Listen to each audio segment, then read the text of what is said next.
too short to box with God. Hold one. Andre. Yes! From out of nowhere. Hold two. Armbar. Who are you to doubt El Daniel? Still got 200 more. This is Robbie Eagles. This is the loosest in Australian wrestling, Adam Brooks. Hi, this is Mimic. This is 5 times the world's heavyweight champion, the Scrap Daddy himself, Scrap Iron Adam Pierce. This is Brian Alvarez, and you are listening to Wrestle Radio Australia. Welcome to the show, folks. My name is Josh Armour, and thanks very much for downloading Wrestle Radio Australia. This is our first episode. Oh, yeah! G'day, this is Big Brody Marshall. This is Brian Alvarez. This is Dean Brady of the Millennials. This is Jurassic Punk Sid Parker. How many of you guys have heard the term kayfabe? Hello, doggers. This is Jay Hunter from OSW Review. This is Matt Grim Basso. This is the loosest in Australian wrestling, Adam Brooks. This is Scrap Iron Adam Pierce, and you are locked in to Wrestle Radio Australia. I in the game, I'm champion, I'm Triple H. Undertaker, I'm your maker, bury the brother like Kane. Ooh, 1-3, hit the tombstone, hit the choke slam on face. Ooh, yeah, like a macho heel, turn like a muscle. If you sour like tomatoes, I'ma keep a couple models. Ooh, and you may call me HBK. When I'm tuning up the band, you best be getting in my way. Ooh, yeah, I'm degenerate, I love it, yes, I love it. If you wait down with that, then I got 2 is what you suck it. Too sweet, put your fangs up. Too sweet, hold another cup. Let's be busy, 23, got me feeling way too sweet. I was trying to make chicken salad out of chicken shit, and it was just awful. I've turned chicken salad into chicken shit. I will continue to do so. Here I was, blaming AEW for feeding you chicken shit, knowing you mindless millennials would be eating it up as if it were chicken salad, when it's really been your fault all along. Make chicken salad out of chicken shit. People is as people does, that's all there is to it. Put a square peg in a round hole, just never seems to fit. This is Bianca Belair. Hey, this is Kevin Owens. Hey, it's Seth freaking Rollins. It is the man, Becky Lynch. It's Rhea Ripley here, and you're listening to Wrestle Radio Australia. We are live across the country right now here on YouTube, Twitch, and Facebook. It is Australia's longest running wrestling podcast, Australian Wrestling Podcast. This is Wrestle Radio Australia making chicken salad. That was way too much for me to say in one breath. We are definitely no Loxcalibur. No, we are sans Lachlan Albert tonight, because apparently he's been looking to search to make more enemies. So we've let him go off to do that right now. That's an inside joke, and if you know what I'm talking about, you know what I'm talking about. Joined by the impresario of WrestleBrania, Jeff Setti. How are you, my friend? I'm very well, thank you, Todd. How are you, Beastie? Not too bad, mate. How many more of those have you got left for the year, WrestleBranias?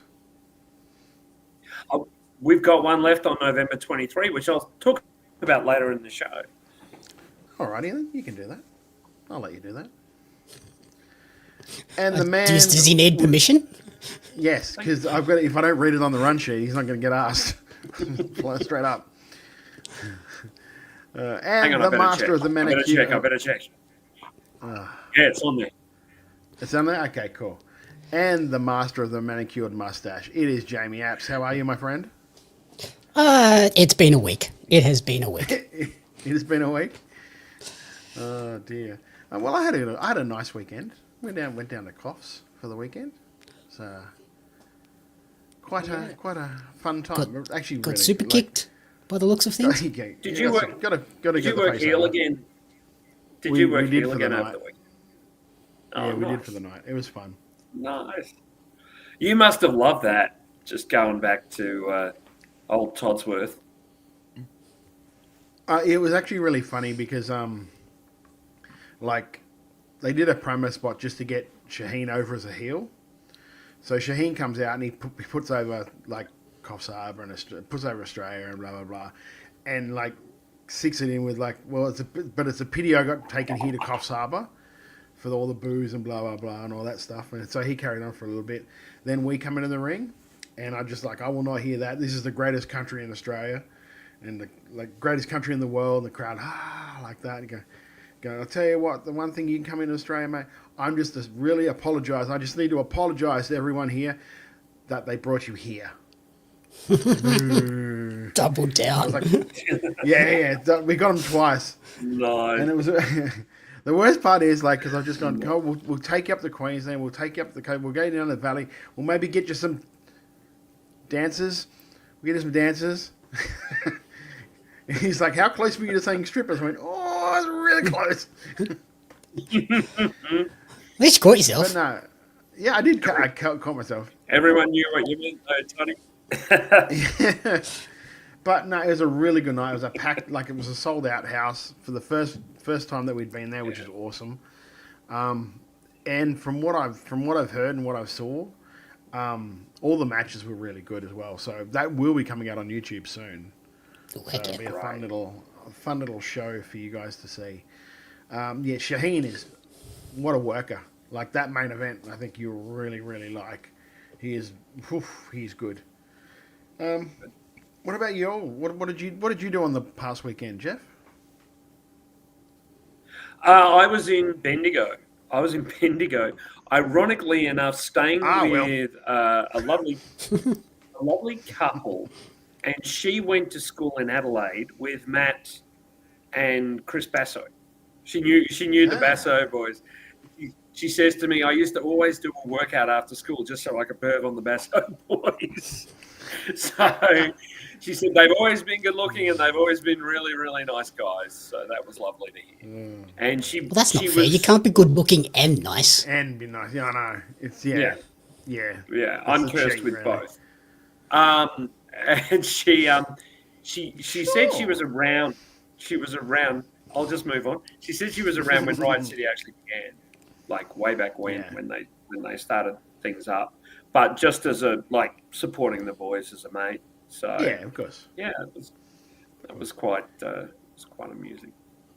Yeah. And what about you, Jamie? What did you get up to, mate? Are you looking after the dog? Yeah. So the weekend I did nothing, and then Monday I got a phone call being told that he has to get the surgery, even though a week ago they were like, no, he won't need it, but it didn't heal. So back we go on Monday. Oh, mate. I know that feeling, my friend. I know that feeling well. But I just wish if it's anything we ours, hadn't got the false hope. Like if we'd just done it straight away, when I already had in my mind that I'm spending $2,000 today. Yeah, yeah. But no, it's like, no, you're not. Yes, you are. I was like, yes. Nope. No. Well, mate, let's move to what we are here to talk about tonight, and that is MCW Fight to Survive 2025. You were in the building, weren't you, Jeff?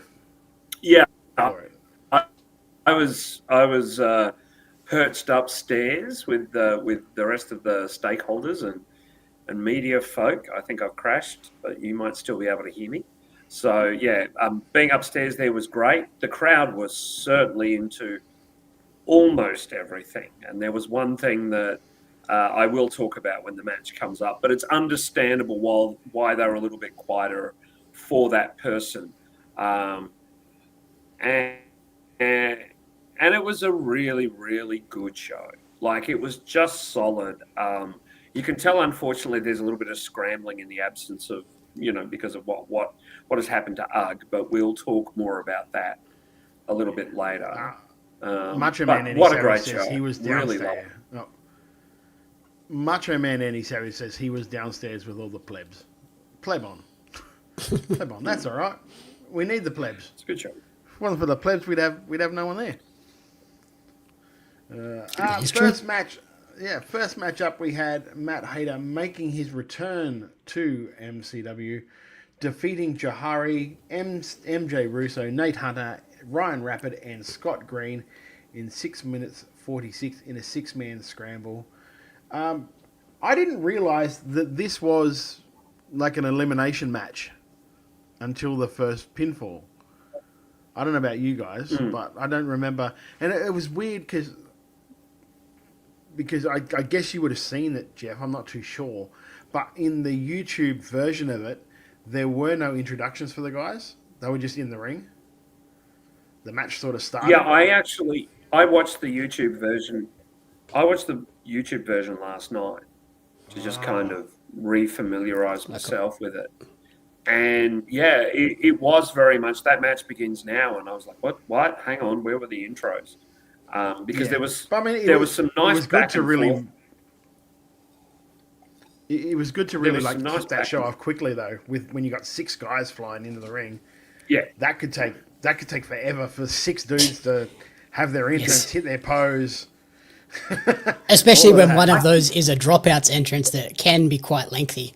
Yeah, I think everyone got relatively short intros, but for Scott Green, who of course got the crowd going. It was smart to have this as the opener, because it really got the crowd in the room. It was quick. It was very quick. I would have liked to have seen a bit more of like these younger guys like Jahari, who's relatively new to MCW, but definitely MJ Russo and Nate Hunter, and obviously Rapid as well. But Rapid's involvement was to further a storyline more than actually have Rapid do, a heck of a lot. This was great. This was a lovely little match.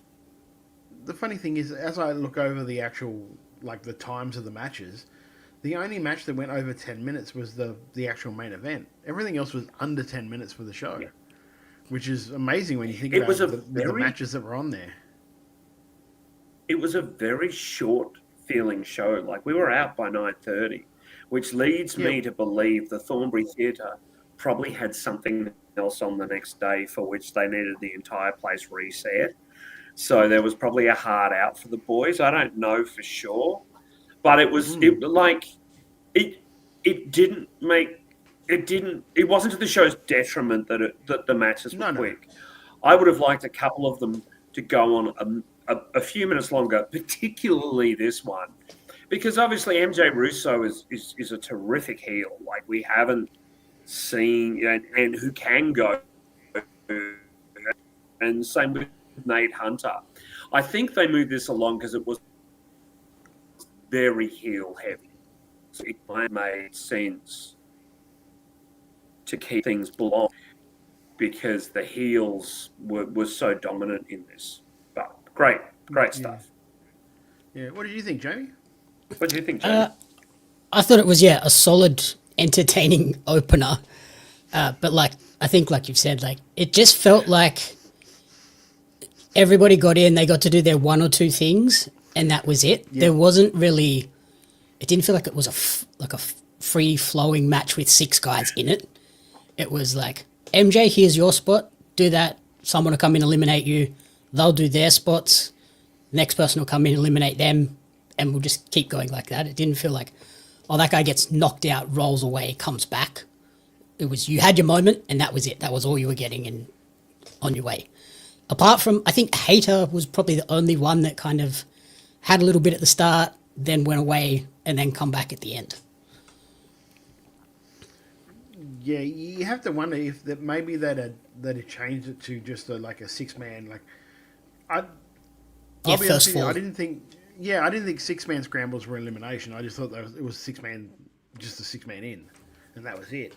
So when that first 4 went, I went, oh shit, that was a really quick match. Then they kept going. I'm like, oh, okay, this is elimination.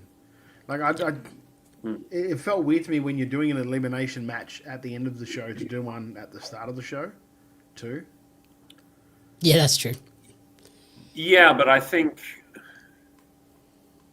that's a really, really good point. I didn't think of that. I kind of almost wish, like yourself, Todd, that they'd just had one fall and let Hater do it by grabbing Jahari and, grabbing the tights while everyone else is occupied on the outside or something.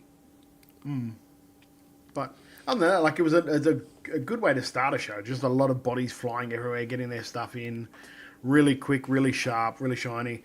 And, of course, being what they had planned, what they have planned for Endgame, having that winner come out of it. So, overall, it was a nice little opener, I thought.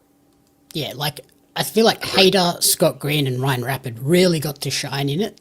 Especially Scott, who basically got over by just sitting on the turnbuckle doing the Simpsons, but that guy hasn't done anything yet spot. I thought that was really cool. Yeah. I would have liked to see, like you said, MJ Russo and Nate Hunter get a little bit more of a chance to show what they can do to the MCW audience. I mean, Nate backed it up the next night by being hilarious at Brainiac, by the way. He was really funny. But Nate is one of our favourites. He's got that great heel shtick, and he's also really good in ring. No, I mean, there's no doubt all 6 of these guys back it up in ring. And it was fantastic to see Jahari as Jahari in an MCW ring as well. I think they're going to make him now Erica's little buddy because there's something there that makes sense, and they're great friends. Mm. Yeah. So moving on from that, we had an Icons promo where, essentially, to cut a long story short, in somewhat, I guess, was a shock. The coach of the team, or the captain of the team, Robbie Thorpe, has decided to sub out Rocky Monero for Tony Villani. What did you think of the promo and how it went, Jamie? I really enjoyed this. It was a great chance for Robbie to sort of get a moment to speak and shine. When you have Rocky and Slex in there, it's hard to kind of get a moment where he's the focus. And I thought it was really cool that he was still doing the heel shtick, but was also kind of doing everything that the fans want him to do. So, like, planted those seeds of, like, oh, maybe he's getting out of Icons and going to be the guy we all cheer for. Really nice way to sort of, without spoiling what happened at the end, like, put a false pretense of what's going to happen later, which was really cool. Like, yeah. Especially when you saw, like, on the socials, they showed Rocky coming backstage, and he was just being, oh, I guess he's the captain. Yep. I've got to trust him, sort of deal. So yeah, nice, like, red herring type moment. Yeah. What did you think, mate? Me, I thought this was terrific. It's good to see Robbie get mic time because he's someone who's so good in ring. You forget, and he's great on the mic as well. Very sort of dry English, funny undercurrent. Yeah, I also like the fact that he's everything he's doing, and the smugness and everything like that is completely different to Robbie Thorpe. So it's quite wild to consider that. I think that Villani was a bit of a diamond in the rough in this promo, just the being smug and sort of sitting there going, of course, I'm better than the old man type thing. And I really liked the rest of the Icons' reactions because there was you looked at Lucky and he was just kind of like, what? So even O'Leary was a bit thrown by this. Slex looked angry obviously Slex did a great job looking pissed, and Lucas just looked, okay, well, I got a surprise up the sleeve type thing. So, it was a good bit of work. I liked it. Yeah. I like that I think it's also like Robbie's accent is that point of difference between him and everyone else on the show. Because it's just like everyone else sort of talks with the same sort of accent. Then you've got this almost proper English accent just coming out on a dude who's good looking, taller than everyone else. That's got to be that's automatic heat right there. Like, look at this guy. Yeah. He like thinks he's smarter than me. He talks better than me. He's better looking than me, and he's tall as well. Go fuck yourself, mate. You know what I mean? He's nice and good looking, jerk. Well, let's not nice. Let's pull back on the nice. I think that the other thing about him is he's got that William Regal air of arrogance about him the second he walks out. So the second he's through that curtain, you're like, I don't like this fucker. I just don't like him. Boo! Yeah. It's great. It's great. Yeah.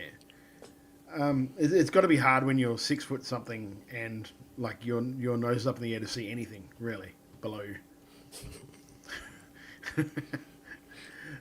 Next up, after that, we had the MCW Women's Championship match. Erica Reed defending against Shea Cassidy, which ended in a no contest in 5 minutes after Katie Lux made her debut and spoiled the fun. I'll just talk quickly on this one first. Once again, like Shea, just proving how much she's come in leaps and bounds in the last year. Like, she looks like a star and acts like a that getting that song over, getting all of that sort of stuff. I love the whole act. I think it's great. So much so that like I was legitimately pissed when Katie interfered, because I'm just like, oh, this was going just a nice clip until it happened. But it's interesting that it's good and interesting that they're introducing a new woman into the MCW roster. So, because you can be that, like, okay, like Erica's our mainstay and we're going to have visiting baddie of the month coming in. And to have someone like Shea, who's obviously homegrown, will hopefully mean that she will be more readily used on these shows. Katie, yeah. Katie. Isn't it Katie? Yeah, it was Katie. You said Shea. You said Shea. No, did I? You said Shea. Oh, okay. Yeah, there you go. If they can establish Katie as another Melbourne local that's in that level, then you've got Aisha as well. So if you can have Aisha, Erica, Katie floating around in MCW, it gives them a bit more flexibility of not having to fly someone in every month. Yeah, and also gives the girls a shot, because when the girls are at that level, they should be getting that shot to be able to prove that they can do that thing. Because I mean, Katie's coming along really, really well over the last year as well, and like Aisha, we all know how good Aisha is. So you've got three with those two and Erica, three really good local like workers now in that thing that MCW can use. Then you bring in people like Shane, and all different looks, all different styles. It's a good mix that they have, Jeff. And I haven't seen her of late, but apparently Ari Nicole is growing in leaps and bounds very quickly, and she's getting it really, really good. And again, she's got a completely different look to the others. You know, that tall, lean sort of, they can bring her in as a bit of a heater to begin with. Like if Katie wants to bring in a heater, you get Ari Nicole out there as a heel. I mean, she's going to have to learn to heel it up. Boy, that women's division across Melbourne, not just MCW, but I was going to say, if you're going to bring anyone in there, but Renegades and Mayhem, heater, if you're going to bring anyone in Australian wrestling to be your heater, you bring in like Marissa Avarillo behind you. That's your big heater right there. Yeah, you do. That's a good call too. That's a really good call. But what do you think of the match, mate? Are you along the same lines as me? Like, you almost got legitimately pissed when Katie jumped in because you're like, this is going really well. This match is really good. Yes, you, Jeff. Me or Jamie? Yeah, absolutely. Sorry. I was loving the match. For those listening at home, Jeff is working on a bit of a lag at the moment with his computer. So this is why we tend to step on each other a little bit at the moment. Hopefully it's going to fix itself. Yeah, it will in a minute or two. I agree with you completely. I was sitting upstairs with a couple of workers, and no one knew about it. This is quite funny. No one knew about it. So I'm watching the match, and then we just see someone attack Erica. We can't get a good look from upstairs, and then we had a closer look. We went, oh, it's Katie, it's fine.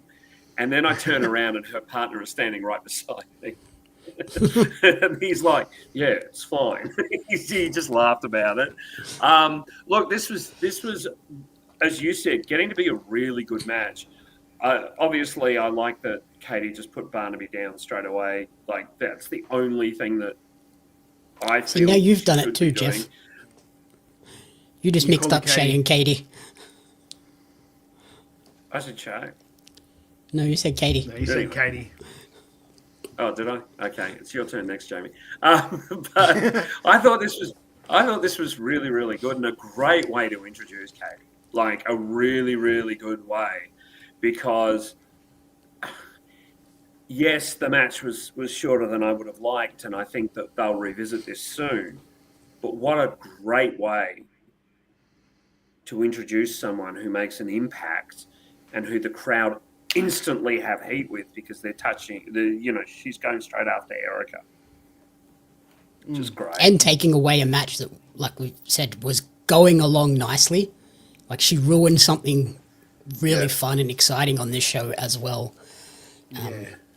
And, like, Erica and Shay, everything they were doing looked so crisp. Like, they were hitting everything nice and tight, nice and snug. Just really enjoying this. I would have liked to see the security be a little bit more proactive when Katie did go over the rail. They kind of sat back and let her continue the attack. I would just like to see them at least sort of feign trying to stop her a little bit more and have her just like punch one or something and then continue the attack. Because it just takes me out of that moment when if a fan jumped that rail, they would not get anywhere near Erica. No. But Katie did it and she ran all the way across the other side of the ring and got involved. So I would just like to see them be a bit proactive and sell it a bit more. Some years ago, this reminds. Sorry, I'm going to digress for a sec. Some years ago, there was a match. It was a main event. I think it was Gino and Slex, and some rando jumped the rail, nude, obviously off his dial on something or another, right next to the only female security guard in the building. And the poor girl was just like, I'm not going near that. And Slex and Gino kind of kicked the shit out of him. As I said, I'm pretty sure I was there, and Gino. Yeah, I think didn't someone kick him in the head? Yeah, he took a topper. I don't know what you're talking about. I think someone kicked him in the head. No, I don't know what you're talking about. Were you there as well? It didn't look great. I was. I wasn't the one jumping the rail. No, you weren't. I'm just saying. And I was upstairs. I'm just saying, if anyone asks, I didn't see a thing. Yeah. Sure. Production-wise, too, I got to give props to the MCW crew. During the intros, there was a camera shot from behind Erica looking at Shay, and Erica, like, turned and winked at the camera. I thought that was an awesome little shot. Yeah. Yeah. Actually, the commentary was really, really good this show, I thought. I think that Simon and please remind me. Lindsay. Lindsay's a great addition. Really good chemistry, those two. So, Macho Man Andy Savage said, tough to get over as a heel when you're debuting local. A lot of people were really excited to see Katie. Yeah, but they still booed her. They still booed her because of what happened. So that's why I think it's a perfect way to do that. Ranger Mitch AUS says, Ari Nicole has visited us at ACW in Adelaide a couple of times recently. She's been great. Yeah, she has. When we've watched her in Renegades, we've said that she's like progressing. She's got it.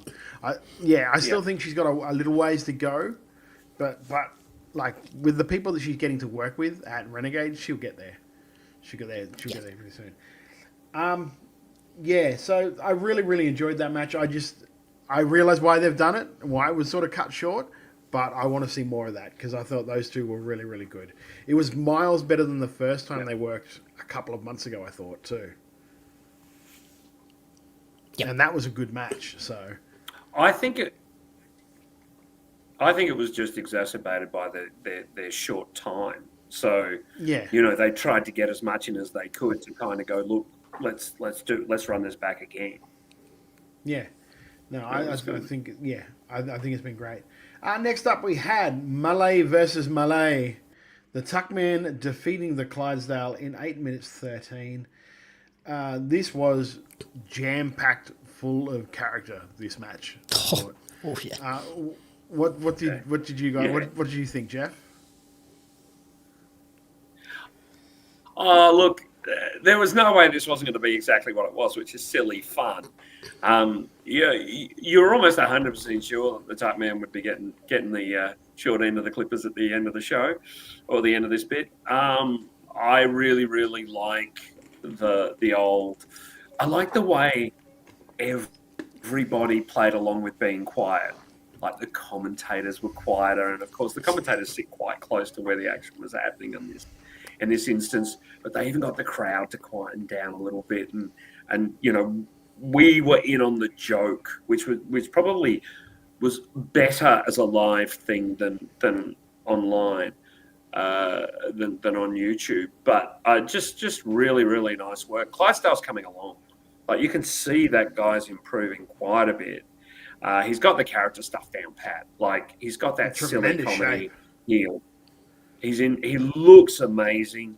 Tucky, we've spoken volumes about how good Tuckman looks. And this was silly, stupid fun. And we needed it. Like, we needed it after the whole Katie Lux interference thing. It was time to bring out something that could be silly and fun, and this was perfect. I really enjoyed it. I think the ending was quite nice. If it's a hair versus hair match, which essentially it was, cut more of the mullet off. Yeah. Yeah, where was the Clippers? That's a small thing. I mean, yeah. Yeah. See, typically for those matches, it's probably the Dales. Keep going, mate. I was going to say it was probably the Dale's decision not to do too much, but I could see him doing the Kurt Angle shtick, wearing the head cover, going, and a silly wig, and just going, I'm fine.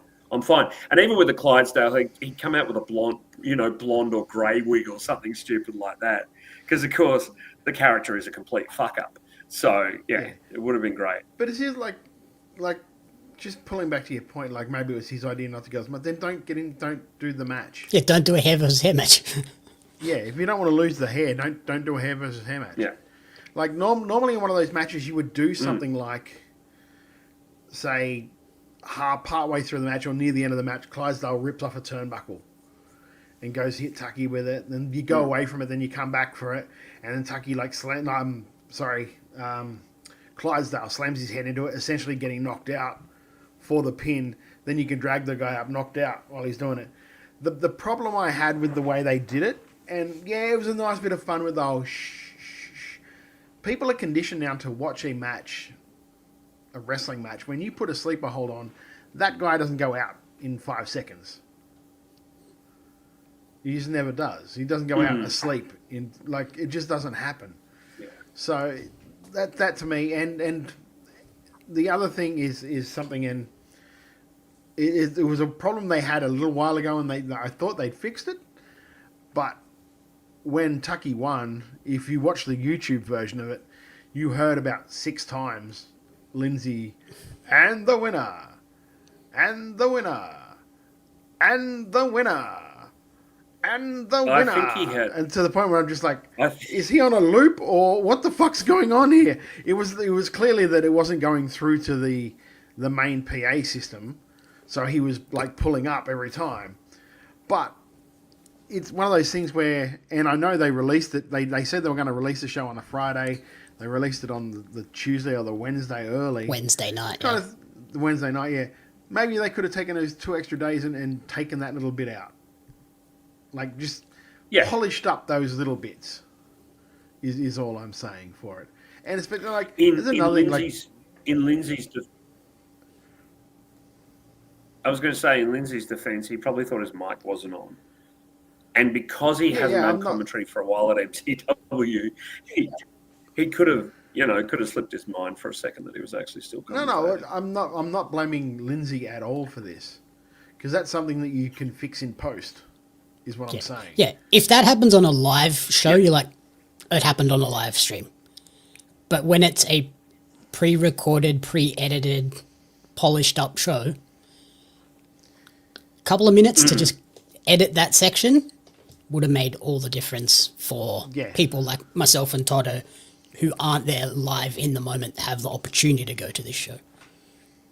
Yeah, but like, and that for that to be a nitpick, it's a small thing, I know, but it's also that thing where like they released it 2 days or 3 days early and made a point of saying we got through it, we've released it early, and when you see that sort of stuff, it's like, well, maybe you should have went an extra day. So, and it brings us back to our thing, Jamie, where you and I are constantly banging on about that. I just don't know why a lot of these places, like MCWs and that, and Renegades even, they don't premiere these things on YouTube. They don't say like 7:30 Friday night premiere of like Fight to Survive. because then you're drawing people there for that night. You're drawing instant views. You're drawing, like, make an event of it, because then you're essentially getting 2 bites of the cherry. You're getting the live show you're doing, and then you're getting a second, quote unquote, live show when you're having people tune in. Well, yeah, my issue is not that they like suddenly dropped it. My issue is that they promoted Friday and then suddenly dropped it. At least Renegades tend to just suddenly drop the show, which that I'm fine with. Like, it's probably silly, but it's less silly than saying it'll be up Friday and then it's randomly up on a Wednesday with an Instagram post. I don't know about you boys, but when I know there's going to be an RCW event at 8 o'clock on a Friday night, if I've got nothing on that Friday, I'll just watch it. I'll watch it when it drops. Yeah, yeah. It's also cool to watch those things when there's like the premiere of it on it, because you're in there, and if you're watching it on a device, you can have a look at the chat. Although sometimes those chats are absolute death to go through. Yeah, sometimes they're. But you're half getting the live experience, if you know what I mean, because you're watching it with a group of people, even though you're not really together. It's the same as like when you're watching a live stream of a PWA show. You're watching with a group of, there's a group of people around, and those chats are usually death as well. So you usually just do it on Twitter, because then you can host, even if MCW could host a Twitter. Yeah, even if it's not the on-stream chat, you can get all those Twitter posts, reposting, tweeting about the show that then feed back into it. Whereas if it's just suddenly there, somebody might watch it Wednesday night, someone might watch it Thursday morning, Thursday afternoon. You don't get that one big, oh, look, everyone's all of a sudden tweeting about this show. Yeah, 100%. Which, again, then feeds into promoting that it's up on YouTube now. Yep. So, we'll move on that, because we could talk about this for ages, and I apologise for that, but we get sidetracked with these things every now and then. Next up, we had the MCW Tag Team Title #1 contendership match. The Natural Classics defeating the Physicals, damn you, in 6 minutes 25 seconds.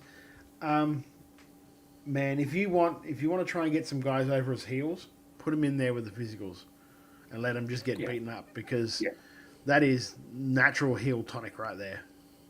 What did you think, Jamie? Yeah, I liked that the Physicals did what I expected the Physicals to do.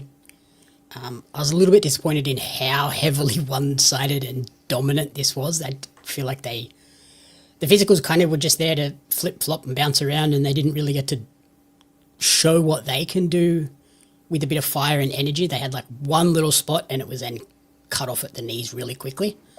So I get that they're pushing the Natural Classics as this big dominant heel group, but I would have just liked to see the Physicals get just a little bit more as a debuting team anyway.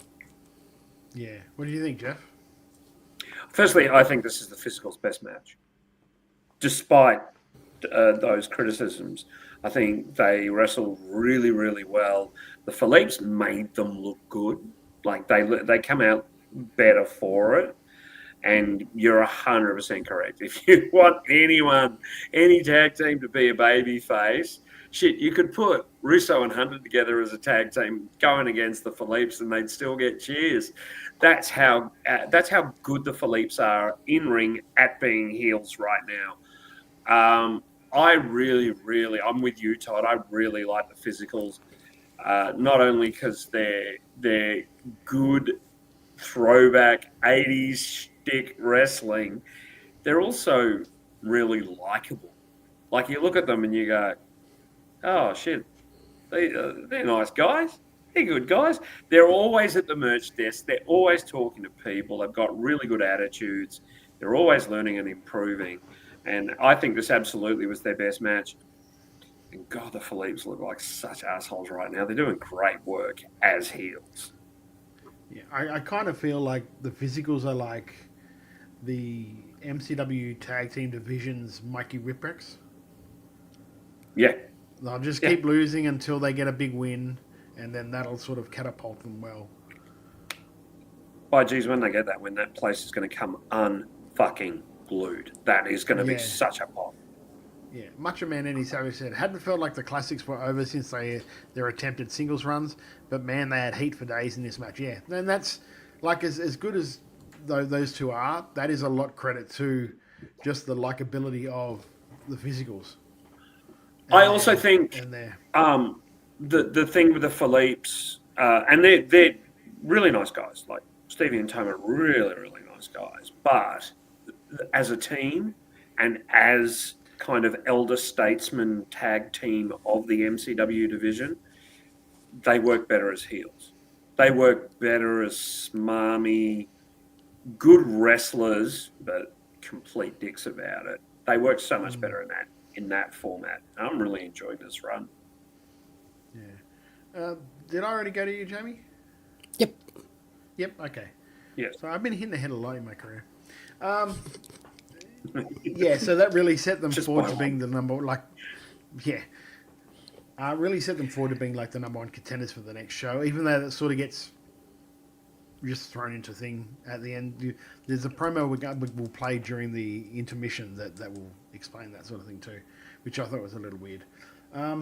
Anyway, after that we had a kind of it is a sad part of the show where Caveman Ugg came out and had to relinquish his MCW World Heavyweight Championship in a promo that was... I love the fact that he alluded to the fact that he's evolving. Evolved? Yeah, that was awesome. Yeah. For someone that doesn't really... I don't think he's done an in-ring promo before. This was really good. Yeah. For someone that, doesn't really talk and has only just started talking slightly in backstage stuff, but I'm pretty sure he posted something about this being a kind of a shitty reason to have to go and do your first in-ring promo. Yeah. He knocked it out of the park. I felt horrible for him in this moment. Yeah, it did suck. Essentially, for those of you that haven't watched it yet, and if you're going to watch it or not going to watch it, Ugg picked up an injury where he'll be out for an extended period of time. So that necessitated him having to vacate the title. So, and I was like, you know what? I was fine with the promo and I was fine with everything until Erica came out at the end. Oh. And gave him a hug. And then that's when I had a little bit of, I didn't need to see that. I didn't need to see that. It was one of those ones. By this point of the show, a lot of the people, because this was in the second half, in the second half, and a lot of people who were working in the first half came upstairs. So they came up, and you could literally hear people go. Yeah. And I'm not going to share who, but some of these people were your heels who were pretty upset that Ugg's going. And I hope he's okay. I hope he looks after himself, and I hope he comes back when he's ready. He's looking after himself and getting his vitamins. I saw he posted a video eating just a straight lemon. Like, what are you doing? What are you doing? That's a good way to... He's going to be on Insta every other minute, that man. Yep. When life gives you lemons, eat them. I'm like, okay. Eat them. After that, we got straight into Edward Dusk defeating Ilya in 7 minutes 12. It was another thing of just proving that Edward is in the upper card of MCW now, and really someone that they are. You can tell that they're investing in going forward. I kind of felt a little bit bad here for Ilya, for the mere fact that his first debut he first came back, he lost to Caveman Ugg, which you're losing nothing by losing to Caveman Ugg. But then when they put you in your second match and you lose to Dusk, he is heading up towards that, he is up in that upper echelon of the card now. But I just don't know if they mightn't have been better served having Ilya beat a different face just to get a win under his belt instead of sort of 2 losses back to back. As much as I know those losses, they don't mean as much because of who he lost to. it's still the fact that like it's just like, oh, let him get his feet under him with a win. Especially when you're debuting like a new version of yourself as Ilya.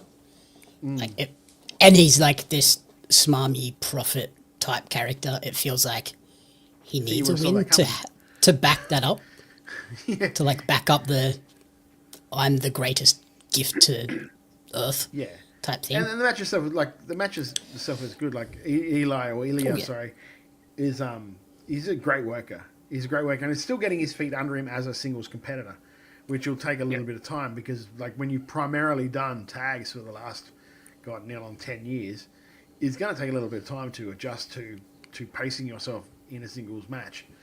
But also a tough spot coming straight off the UGG promo too to get the crowd invested again. I mean, Dusky or even said, "Is that all you got?"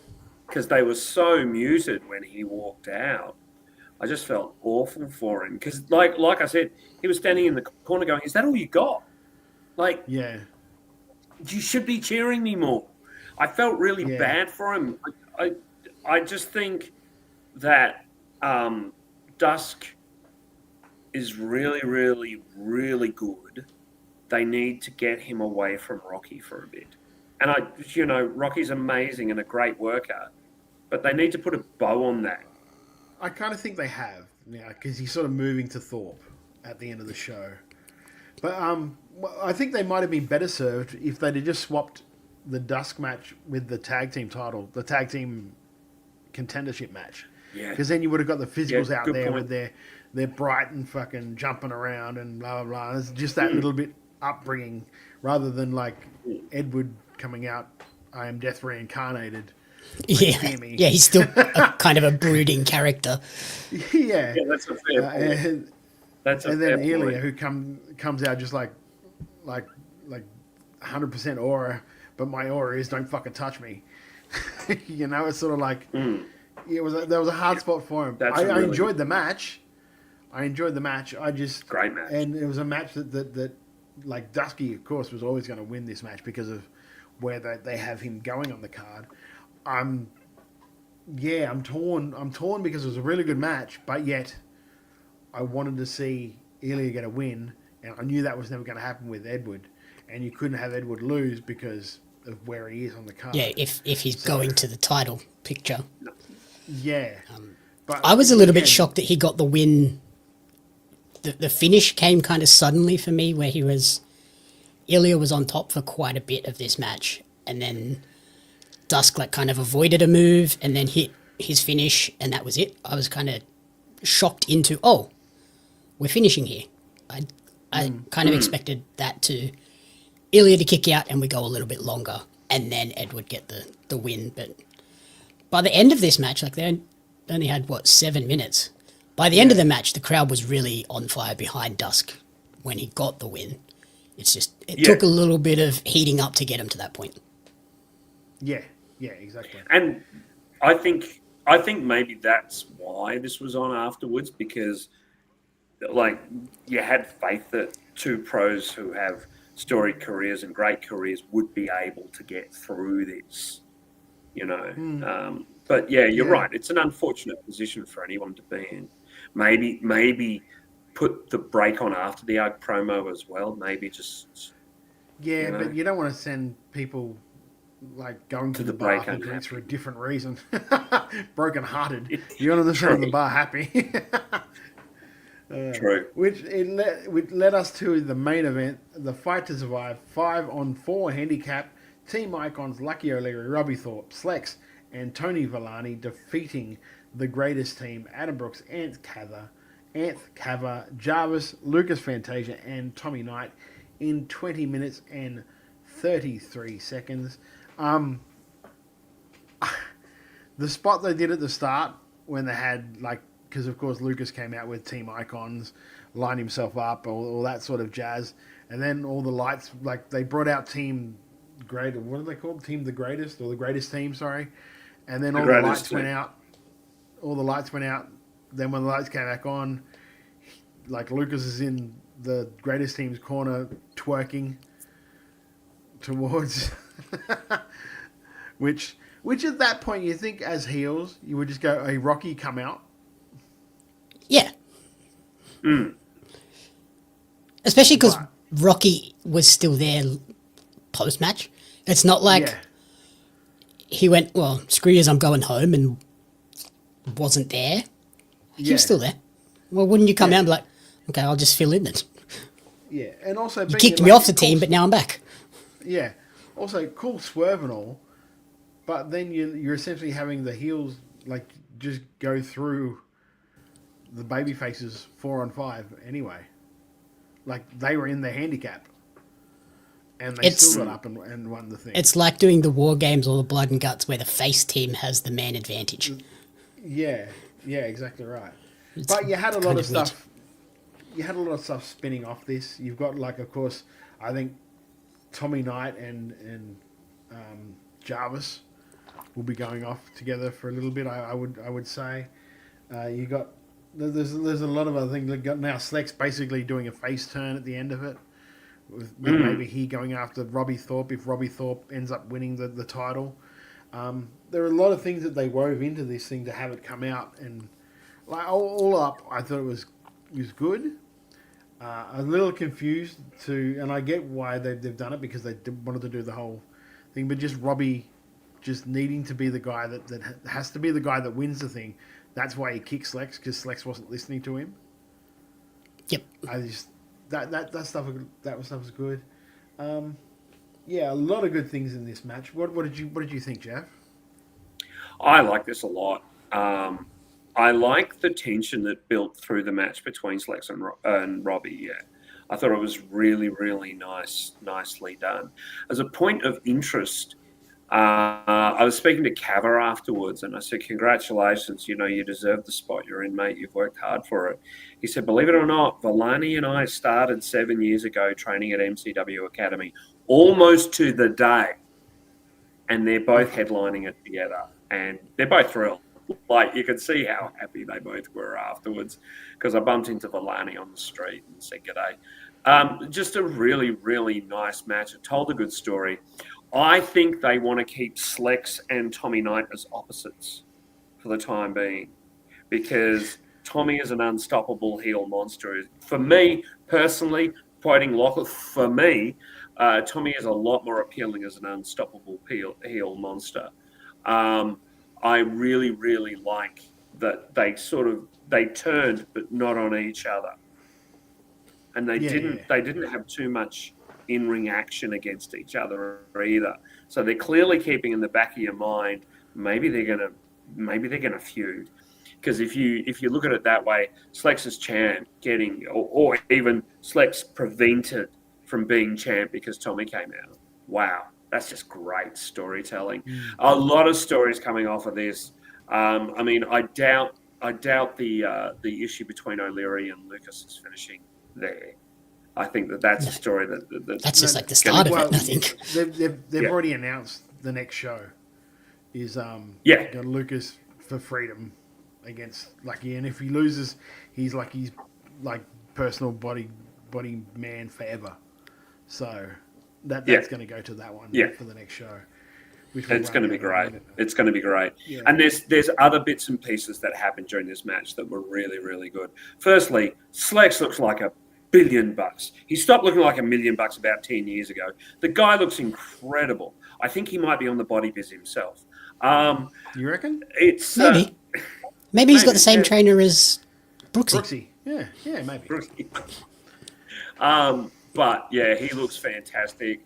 Villani's shit-eating grin was great. Look, there was so much to like about this match. All the characters stood up and stood out, and Brooksy's just become a workhorse. Like, I watched this and I went, that guy's a workhorse. He looks great. Again, I was standing with workers upstairs who were going, is that injury real or not? And one of them said, Rapid goes, it's Adam Brooks. You're never going to fucking know. He's that good. You're never going to know.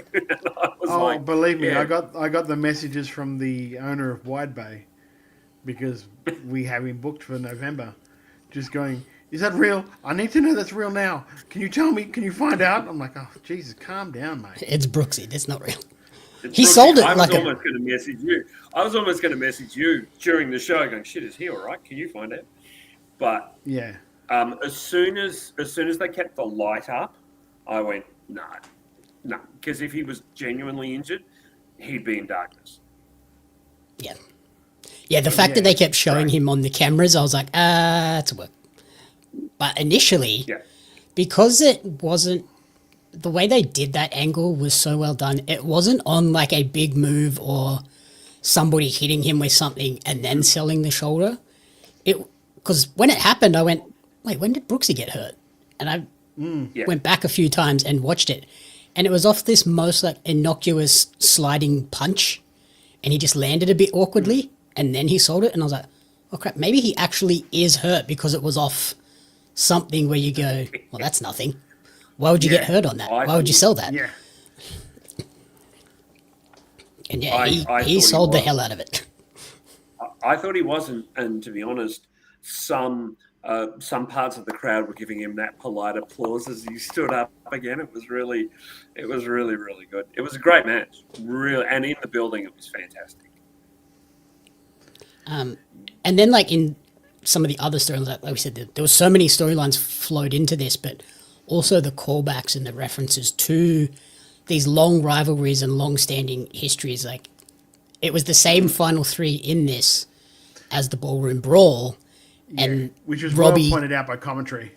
Yeah, and then Robbie got the one up over Jarvis yet again.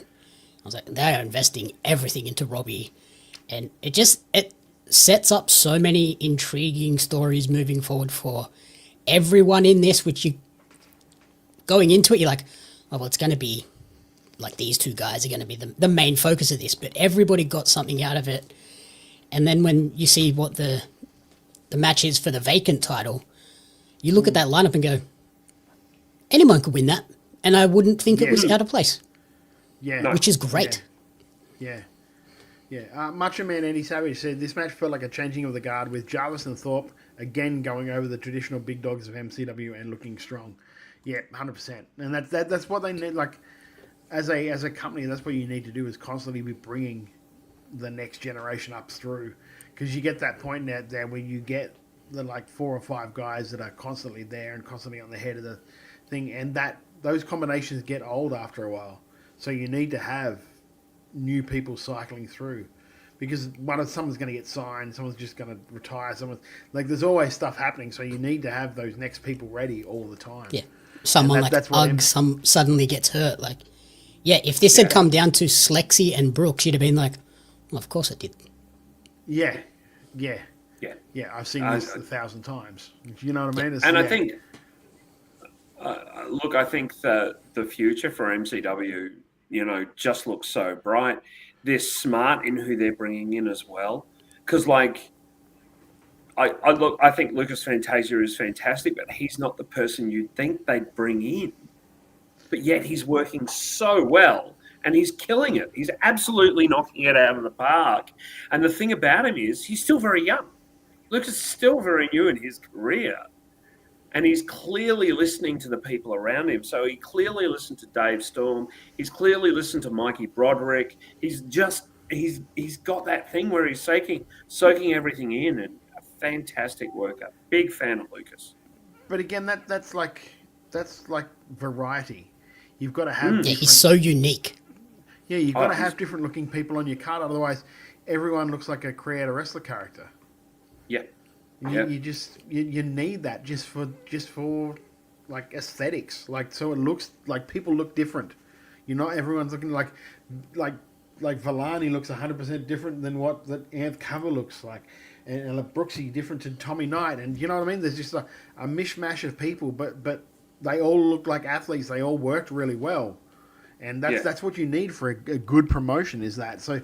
Not everyone is the same like cookie cutter person. And look, I don't mean to rag on him or anything, but there's clearly an issue with Cava's abs. What the fuck is going on there?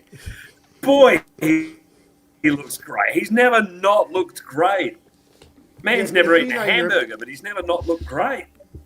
But if you're coming out to a main event next to Brooksy and Slex, you're going to do a little extra cut before that, aren't you? Yeah, those carbs and sugars are getting put onto the side for about a month. Yeah.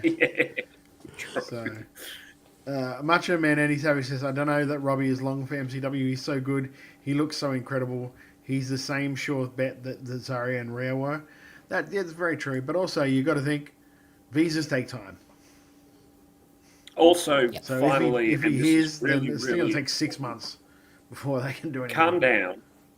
There was no tryout in Perth, and I know for a fact that when people last tried for the WWE specifically, they were told, we don't want men right now. We've got an overblown roster.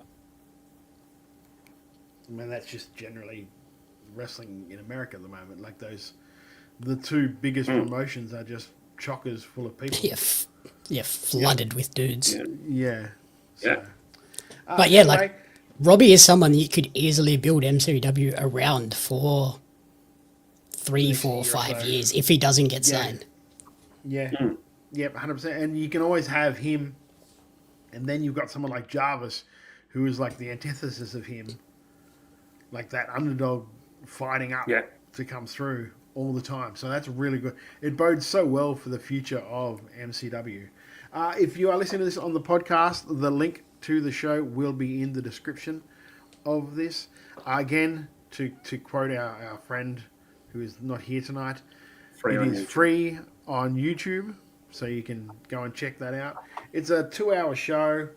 Moves really quickly, as we said before, because of the matches are fairly short up until that main event, which is only 20 minutes in itself. So a really good, quick, short, sharp, shiny show. Really do recommend it. They are, in my opinion, the best promotion in the country right now going around. So do go and check them out. December 7th is their next show, is MCW Endgame. On the 7th of December in the Melbourne Pavilion. You can get your tickets at mcwtix.com.au. The card for that is already, what they've named for the card is already pretty damn strong. You got an MCW Tag Team title ladder match, Water Rapids versus Natural Classics versus the Dropouts. The Fight for Freedom, Lucky O'Leary versus Lucas Fantasia. The Intercommonwealth title is being defended. Adam Brooks will be defending that against Ricky South. There is a 15-man battle if he still royal. has it? Yes, if he still has it, that's true. It could be Certified Puppy. Then the vacant MCW World Championship, the main event, Robbie Thorpe taking on Matt Hayter, Slex, and Edward Dusk. Wow, that is like you said before, that's one of those ones where you can see any 4 of those guys winning that thing, because, like, just for an upset, you could have Matt Hayter walk out with it and throw everything into disarray, because you've still got, because Slex and Robbie can still go off and feud, and then Dusk can go after Matt Hayter. Do you know what I mean? It's so open ended. So, and I think you pluck a name out of a hat and they all work. Yeah, I like that it is. I mean, can you imagine Hayter walking around with the RCW and MCW title? He'll be insufferable. He's insufferable now. It's hard enough now, yeah. So it's going to be. I'm so there for this. This will be fantastic. Yeah, and it's on a Sunday afternoon. It's at 3 p.m. So yeah, it's going to be a big show. It's going to be a great show. And when that place is filled, it's great. And I already know gold and silver tickets gone. They're gone. You can't get gold and silver. You can get bronze, and you can get back standing. That's it. That's all there is. So it's going to be fantastic. Get your tickets right now. Like MCW, as you've already said, Todd, they're on fire. They're on absolute fire. And the fact that Ricky South is coming back. Yeah, and those shows at the Pavilion look like big time shows. They look like a show if you had someone from a network going, what's the best Australian promotion you've got? Can you show me some of their stuff? You would show them a show from the Melbourne Pavilion, because you're like, this looks big time. Yep. You know what Tight I mean? 2 hours, perfect, easy to slot into a TV slot. They're not 2 hours this month, 2 and 40 minutes the next. Like, they are hard and fast. 2 hour shows. Also, if you're in Melbourne this weekend, Renegades of Wrestling have. Sorry, I've got to take this. Keep me up. I'll be back in a few minutes. Okay, brainier business. Yes, this weekend, this Sunday at the Northcote Theatre, Renegades of Wrestling have Final Fight. We'll run through the card just quickly. Matty Romano is returning against the Musketeer. DCT against Hector Jones. Triple threat match, Little Mars against Charlie Rose and Ari Nicole, who we were talking about before. Tag team match, Indy Hartwell and Aisha take on Starlux. The Renegades tag titles are on the line with the Bastard Brothers defending against the Marauders. Who are the Marauders? Do you know? Because I haven't really heard of them. I don't know. When you said it, I was like, who is that? I'm going to look at see if there's a graphic and see if that gives me any idea. Yeah, there is a graphic for them, but I just hadn't really recognised them. A dog collar match, Tyson Reed against Mr. Juicy, which will be full on if you know the way that Mr. Juicy goes into those types of matches. A TLC match, the Ambush versus Rapid Fire versus High Life, which will be a gift fest. If you want to see highlights, that will be a match full of them. And the main event, a Fatal 4-Way, which I think might have to change for the Renegades World Title. Are you right there, mate? Calm down. Yeah, I'm looking at who the Marauders are, and there was a promo that just... Of course there is, yep. The main event, like I said, which might have to change, so far it's advertised as a Fatal 4-Way for the Renegades World Title. Lockie Hendricks versus Sam Yanis versus JXT versus Caveman Ugg. So I can't imagine he will be in that match. So maybe they'll throw someone else into the mix, or maybe it'll just turn into a triple threat. Macho Man Eddie Savage says the Marauders are currently the PCW tag champions. So there you go.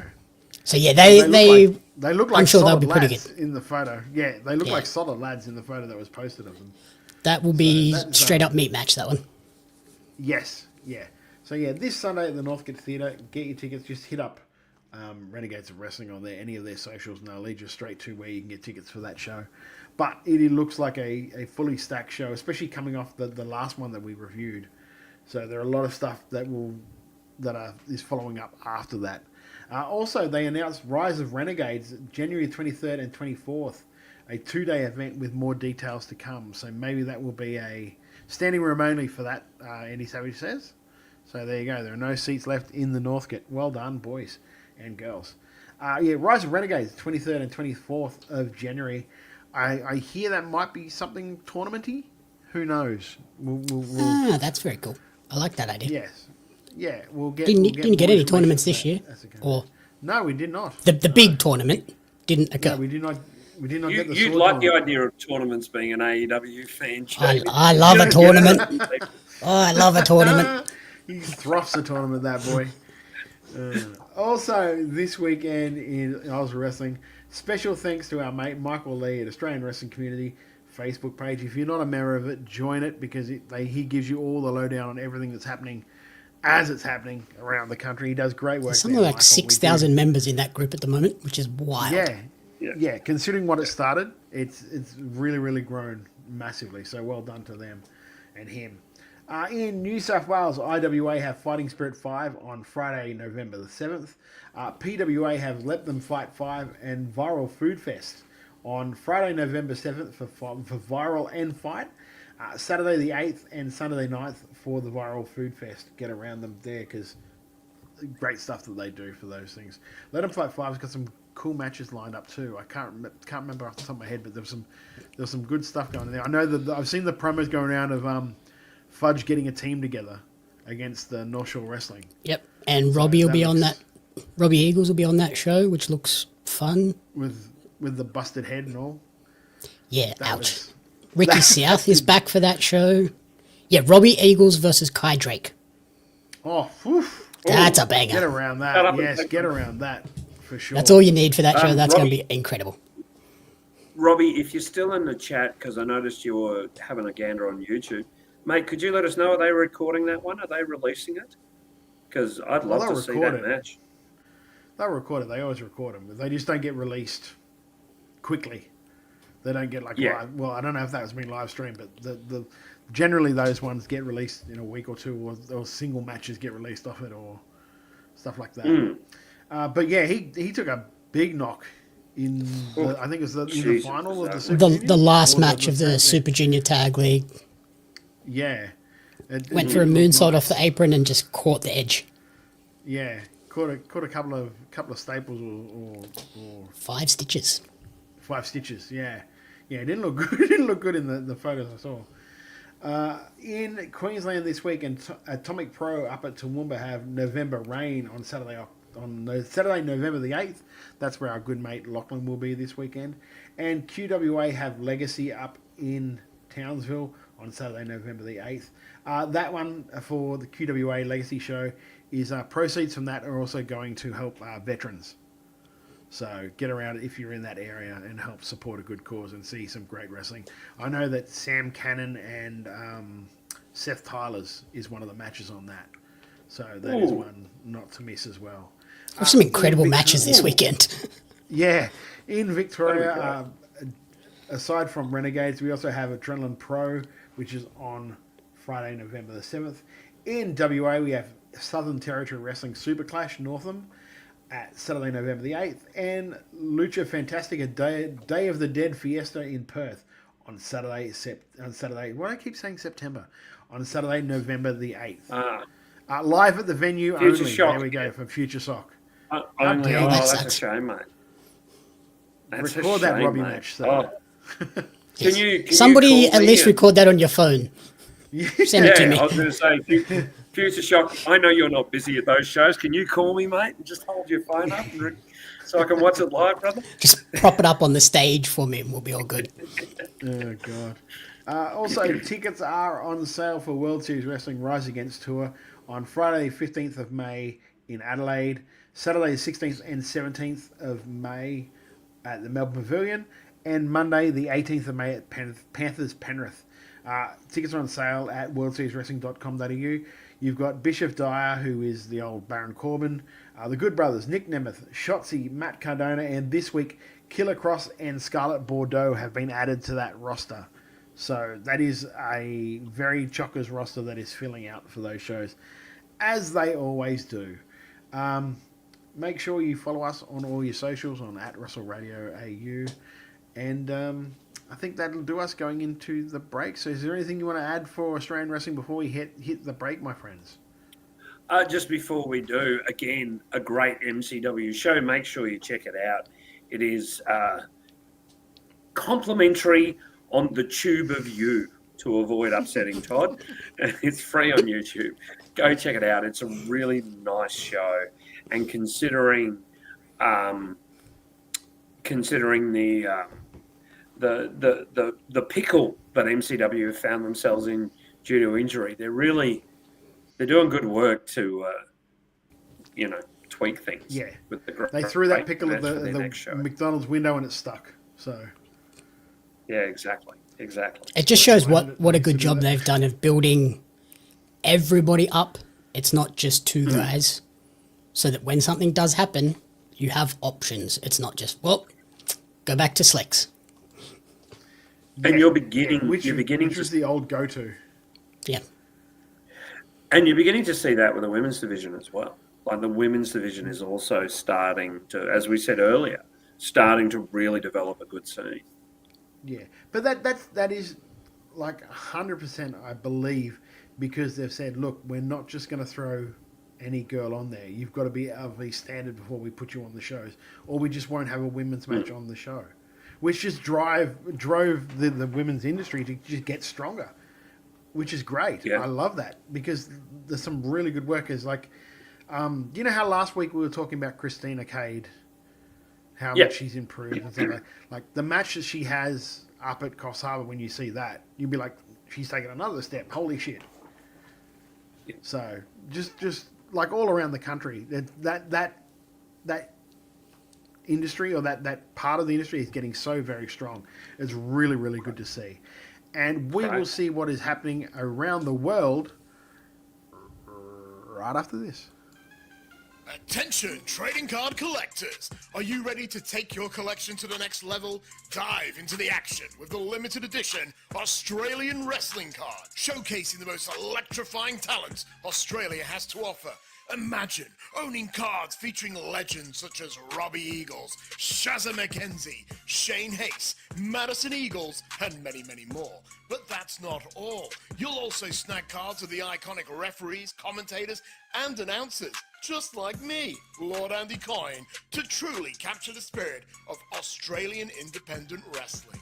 And as our homegrown talent continues to dominate the world stage, OzRest cards are destined to become hot commodities. Not only will you be owning a valuable piece of wrestling history, but you'll also be supporting the amazing wrestlers and talented photographers behind the magic. So don't wait. Grab your Australian wrestling cards now at pariomagazine.com.au/OzRes cards. Order today and kickstart your collection with a bang. And like that, in one night, I'm back in MCW and I've put myself in the main event picture. There's people that have been here for years that haven't even done that. The official ego isn't just a nickname. I deserve every single opportunity that I get. But I am exactly what I am. And that's going to be the new MCW World Champion once I'm finished. Kisses. What the f*** is that, Fantasia? Are you serious, man? Have you forgotten your role? You're supposed to be my personal assistant, man! I am done being your assistant. Me and you, endgame. If I win, I'm free. I'm done with you. Okay, yeah. Endgame, you beat me, you're free. Yeah. I beat you, you're my bitch forever. Bye.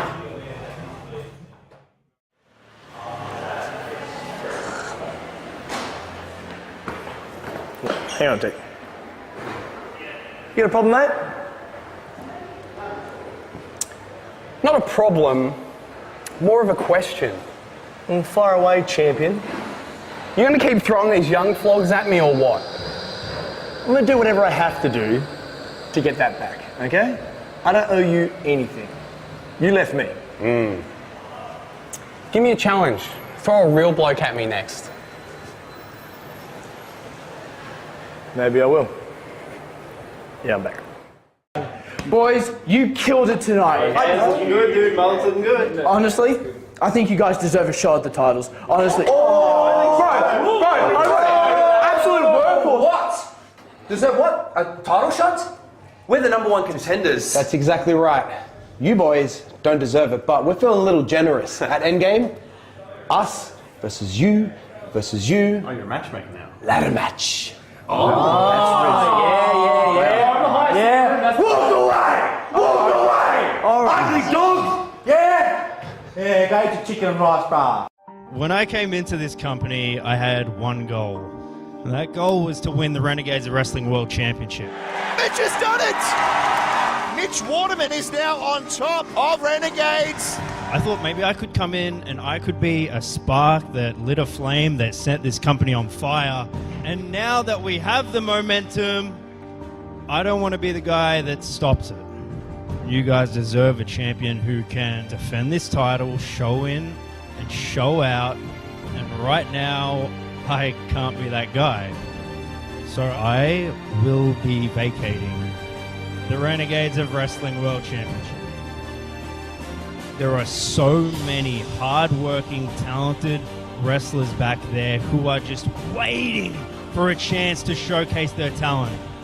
So I know that when I lay this title down in this ring, the next champion who picks it up is going to be someone who has fought for it. Someone who has scratched and clawed and earned it the hard way, the right way. We just sat there talking about what an absolute champion Mitch Waterman is.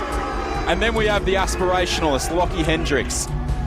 Before we get cute and announce some type of tournament or rumble to crown a new champion, it is time for the foregone conclusion to end.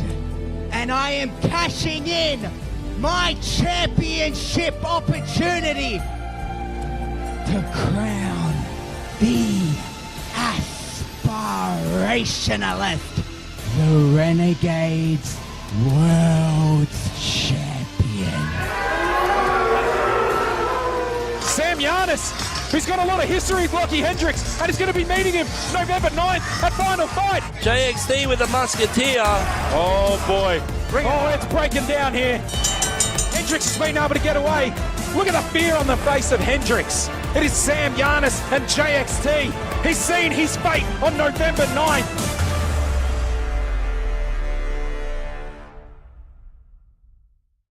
Hey Melbourne, WrestleBrania. is back again in 2025. WrestleBrania. WrestleBrania. WrestleBrania. WrestleBrania. For Sunday Slam. WrestleBrania. WrestleBrania. WrestleBrania. WrestleBrania. WrestleBrania. At the Bergie Band Room, 4 epic Sundays over 4 months. WrestleBrania. WrestleBrania. WrestleBrania. WrestleBrania. WrestleBrania. Let's get ready to Brania! Starting at 7:30 p.m. August 31st, September 28th, October 26th, November 23rd. Tickets $28.05, including booking fee through OzTix. WrestleBrania. WrestleBrania. WrestleBrania. WrestleBrania. WrestleBrania. The home of Sports entertainment. entertainment. Every show will be different with new games, new guests, and maybe even a new host. Nothing is sacred, no one is safe, but it will be a fun and entertaining show. Or will it? Yes, it will. WrestleBrania Sunday Slam. Hey everybody, it's the Radar Superstar Cope, Adam Copeland. I got a bunch of handles. Anyway, call me what you want, but you are listening to WRA, Wrestle Radio Australia. And we are back here for Wrestle Radio Australia, making chicken salad. I'm your host, Todd Eastman, joined, of course, with my friends Jeff Setti and Jamie Apps. We got a bit of news that dropped. I don't know when it dropped, but it just suddenly blew my phone up. So I don't know about you guys. Scott Green is going to be on this season of Australian Survivor. So the photos of the cast just got revealed and all of that sort of stuff. So good luck to him. That obviously was why he went away for that little while. Not a couple of months ago. No, it would have shot before then. It would have shot before then. It would have shot last year. Then when was he away? Yeah, he wasn't away any other time. He wasn't away long enough. He wasn't away. Can I finish? He wasn't away long enough. Doesn't mean that he went well. Yeah, he could have been knocked out in the first couple of weeks. Fucking. They could have just been, mate, we're sick of that fucking song, go home. You don't know. He just sat on an island doing this the whole time. There's only so much people He sat on one of the trees going, why is everyone else yelling at each other? Yeah. They just like, put that fucker's torch out, will you? So, yeah, it will be interesting to see. Because we all know that's how Grayson got noticed. Grayson got noticed, so who knows? Not to mention that, and Grayson, of course, mentioning the dropouts on Chris Van Vliet this week as well. Yeah, that was pretty awesome. So that was, and I suppose that can start off our international stories, I guess. And in a tape segment during Saturday Night's main event, John Cena announced that the 16-man tournament will begin 1 week from Monday on Raw, so next Monday coming up. It will feature wrestlers from Raw, SmackDown, and NXT. Cena even hinted that some of the participants may not even work in WWE. Whoever wins the tournament will face Cena on Saturday night's main event. That will take place December 13th in Washington, D.C. This has also been confirmed as Cena's last match for officially retiring. The first matches have been revealed, and that is Shinsuke Nakamura will be taking on Sheamus, and Rusev will battle Damian Priest in this one.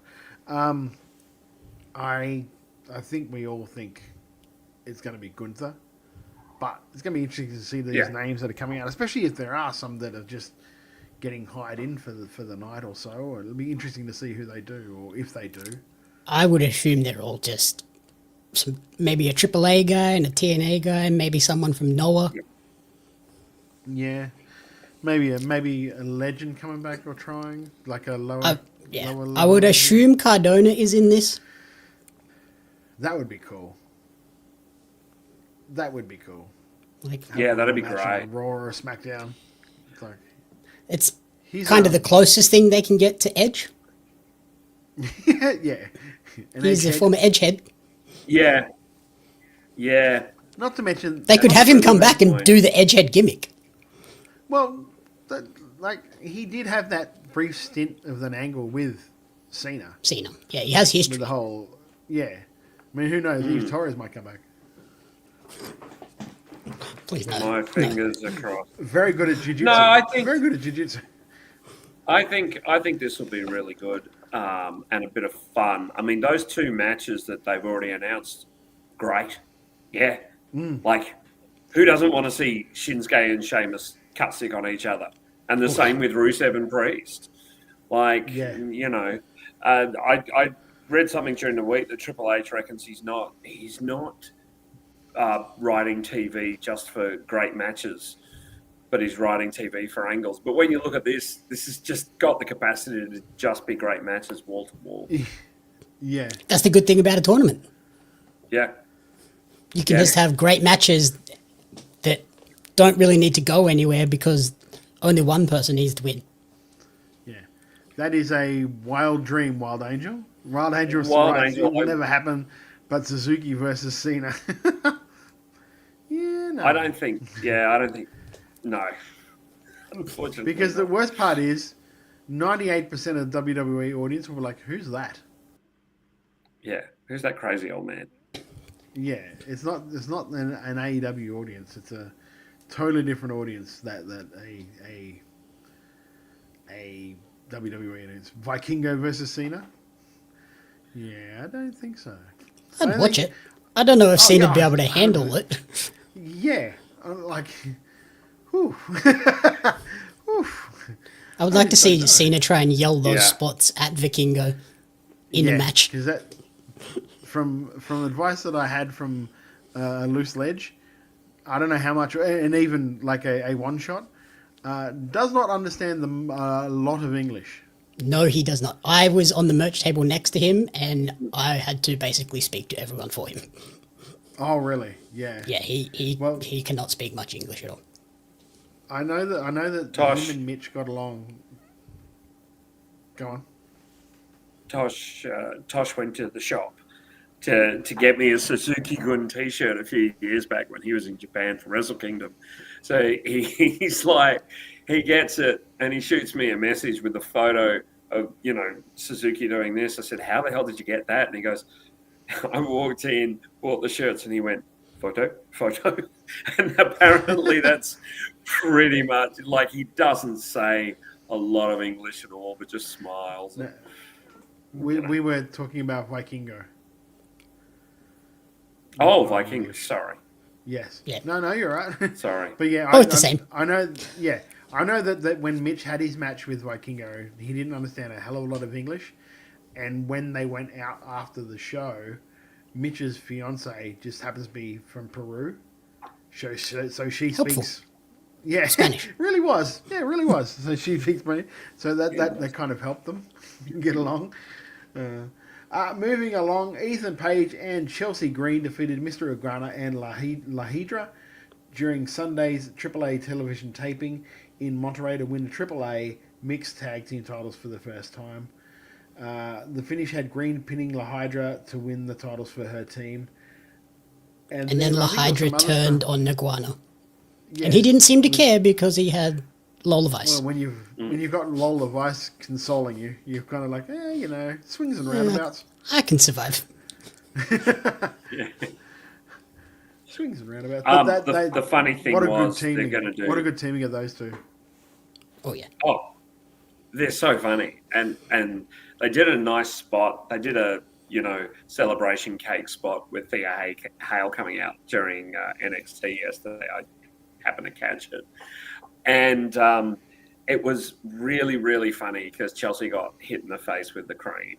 And she's like, I've never had this much cream on me. And she's just playing it up so much. Her social game is hilariously fun. Yeah. Have you seen her actual social post of it, though? Yeah. Hers or Matt's? He responded to it. He just responded to it, I'm on it. straight away, she's just like, "Oh, I knew that was coming. I knew that was coming." Yeah, so she posted the clip of her coming backstage saying, "I've never been creamed like this before." And then he edited the clip with his entrance, and it just cuts to him. After she says that, it cuts to him making an entrance, and it just says, "Always ready." Yeah. And then he put up another one from one of his podcasts where it cuts to a clip of him saying, "That was me." Very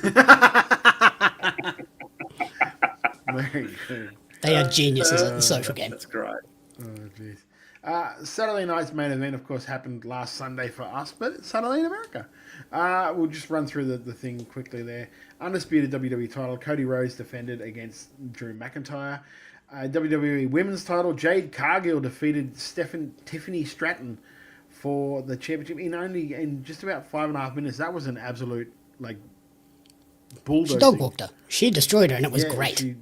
It's my favourite match on that card. It's what Jade should have been. Yeah.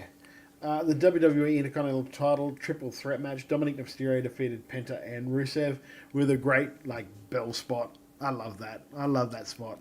Yeah. He learned from his father. Yeah. Oh, his real father. Promo, I love the promo idea. with Ray on Monday. Oh, I love that. Yeah. Too. I was just thinking that it was an Eddie Guerrero spot of the fake bell ring. Yeah. I love two things just while I remember that promo where Ray mentions Eddie and he goes, "Leave my dad out of this." Yeah, you Dominic leave my dad's was name out of this. I'm like, oh, God. So funny. So funny. But I love the idea of Dominic trying all of Eddie's spots and somehow they always fuck up on him. That will be... Oh, not all like, the time. He's won through. I did that spot, though, in that match where he fucking did the chair spot. And the referee's like, "There's no DQs, mate. He can do what he wants." Yeah, it's a triple threat. What are you doing? You see Dominic just go, "Ah, shit." It's great. The moment of realization on Rusev's face, too, they're like, "I have a chair. I have a chair." Fun Rusev fact I learnt this week, too. He's already lost more in this run in WWE than he lost in his entire AW run. I don't think he cares because I think he's enjoying himself now. He's just... Yeah. I don't think he cared before. I think that was just beat up story. Yeah. I would agree with you. I must admit, I've been seeing clips of CJ Perry's new podcast that That looks terrible. I just love the way he just like calls her out on it. Because I did not give you divorce papers on your birthday. Stop trying to steal CM Punk's thing. Yep. Just straight up. And which I found even more funny. I'm like, wow, he divorced her. I did not see that happening. It's an interesting life choice. Yeah. Okay. Fair enough. And of course, the main event of that was a very mixed reviewed WWE World Heavyweight title match. CM Punk defeating Jey Uso to become the new WWE Heavyweight Champion. Yeah, that was a match that happened. I watched this on a live stream and I was ready to get off that stream when that match was over. Oh God, we were driving back from Coffs Harbour, so we were just listening to it. Oh, that's, I don't know if that was better or worse. Yeah, probably better. Because actually, it was better because I was like, hey, it sounds like it was a good match. But then I went back to watch. I'm like, that was not a good match. No, it was the like neck breaker spot. I think there was a. Oh, the neck breaker spot was woeful. I think there was even a popcorn punch at one point. I think Jey Uso missed him and punch holed it. Oh God, that neck breaker spot reminds me of my friend, the late great Josh Armour, was doing ring announcing for a Wrestle Riot show, which was, I think it's called Wrestle Riot. I could be wrong, but it was a show that Rocky and Rowan used to run, which was basically like a Wrestle Rock but different, and they did it in Adelaide. And there was a spot near the end of the show where I think Juicy was dressed up like Santa Claus, but he was just giving everybody stunners. And he asked Josh, "Do you know how to take a stunner?" Josh was like, "Of course." Gives him a kick, goes to stun him, and Josh sold it like a neck breaker. To which I had like Juicy come back, Juicy talked to me after, goes, Toddy, how the fuck does he not know how to take a stunner? Like, don't ask me, I didn't tell him. Yeah, I feel like that's the one move everyone knows how to sell a stunner. Me too, but Josh is Josh, and God love him.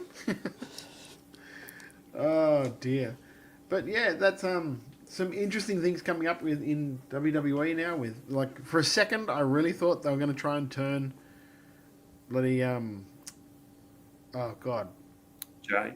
What's his name? Jay. No, Jay. Not Jay. What? Jimmy? No. I thought they were. I'm talking like on Raw this week. I thought they were going to turn Jake Paul face for a second.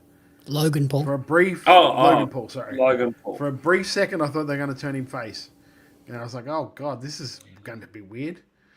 But then, yeah, you could hear them just scrambling. Like Seth's injury has just meant they've had to scramble I think they're much. I think they're just starting to set up these War Games teams. So obviously it's going to be like Paul and the Vision, and then another couple of guys against Punk and Jay, and then another couple of guys. So I guess we'll see, because they haven't got very long to go to start setting that up either. 2 weeks? 29. Yeah, that's 30th. Yes, 29. That week is not after. long. Week after Full Gear. Yeah, that's not long at all. Speaking of Full Gear, we will head over to AE Dubs, and AEW Shock Horror are adding another title to the mix with a new men's national championship. The inaugural champion will be decided in a casino gauntlet match at this month's Full Gear. The announced participants are so far Bobby Lashley, Shelton Benjamin, and Ricochet. That's one thing that they did need, and that is another title, because they were just scrambling for titles. They just had no idea what to do. What do we do with this one match on the card that doesn't have a title match? Hey, at least it's not another tournament. Yeah, It's kind of a tournament. It's kind of a one-match tournament. But he you need unified two titles to get rid of one. He didn't though. Those technically can still be split up. Still get fucking split up. Oh my God. It's not a tournament, but there's a tournament to enter the Battle Royal starting this weekend on Collision. Why would you give him the idea? Why would you put that into the universe? No, because there's already a tournament going. We can't have concurrent tournaments. Well, there's a tournament going, and then there's also the whole the advantage to get into the Blood and Guts thing is going as well. Yeah, it's kind of a tournament. It's the best of three. You can't just have one match for that. You have to have 3 matches. Because heaven knows that's the way it works. So, Blood and Guts, of course, is coming up next week on Dynamite. Is it next week? Yep. 2.5 hours next week. There we go. 2.5 hours next week. Good luck for that one, Jamie. The Blood and Guts men's match is the conglomeration of Orange Cassidy, Kyle O'Reilly, and Mark Briscoe, with Roderick Strong and Darby Allin taking on the Death Riders, John Moxley, Claudio, Wheeler Yuta, Daniel Garcia, and Park. And the female Blood and Guts match, which is the first, Mercedes Moné, Megan Bain, Marina Shafir, Tekla, Julia Hart, and Sky will go up against Chris Statlander, Tony Storm, Harley Cameron, Jamie Hayter, Queen Aminata, and Willow Nightingale. Queen Aminata got replaced with Mina Shirakawa today because she's hurt. Why would you? She's injured. Oh yeah, she's a face. Sorry, don't worry. It feels like he's got like 6 to 8 women that he likes to use, and then no one else gets a look in. We're doing a tag title tournament. Okay, we'll have all those girls in that tag title tournament. Doing a Blood and Guts. Okay, we'll have all those girls in the Blood and Guts as well. Like there are so many women on that card that like could have had.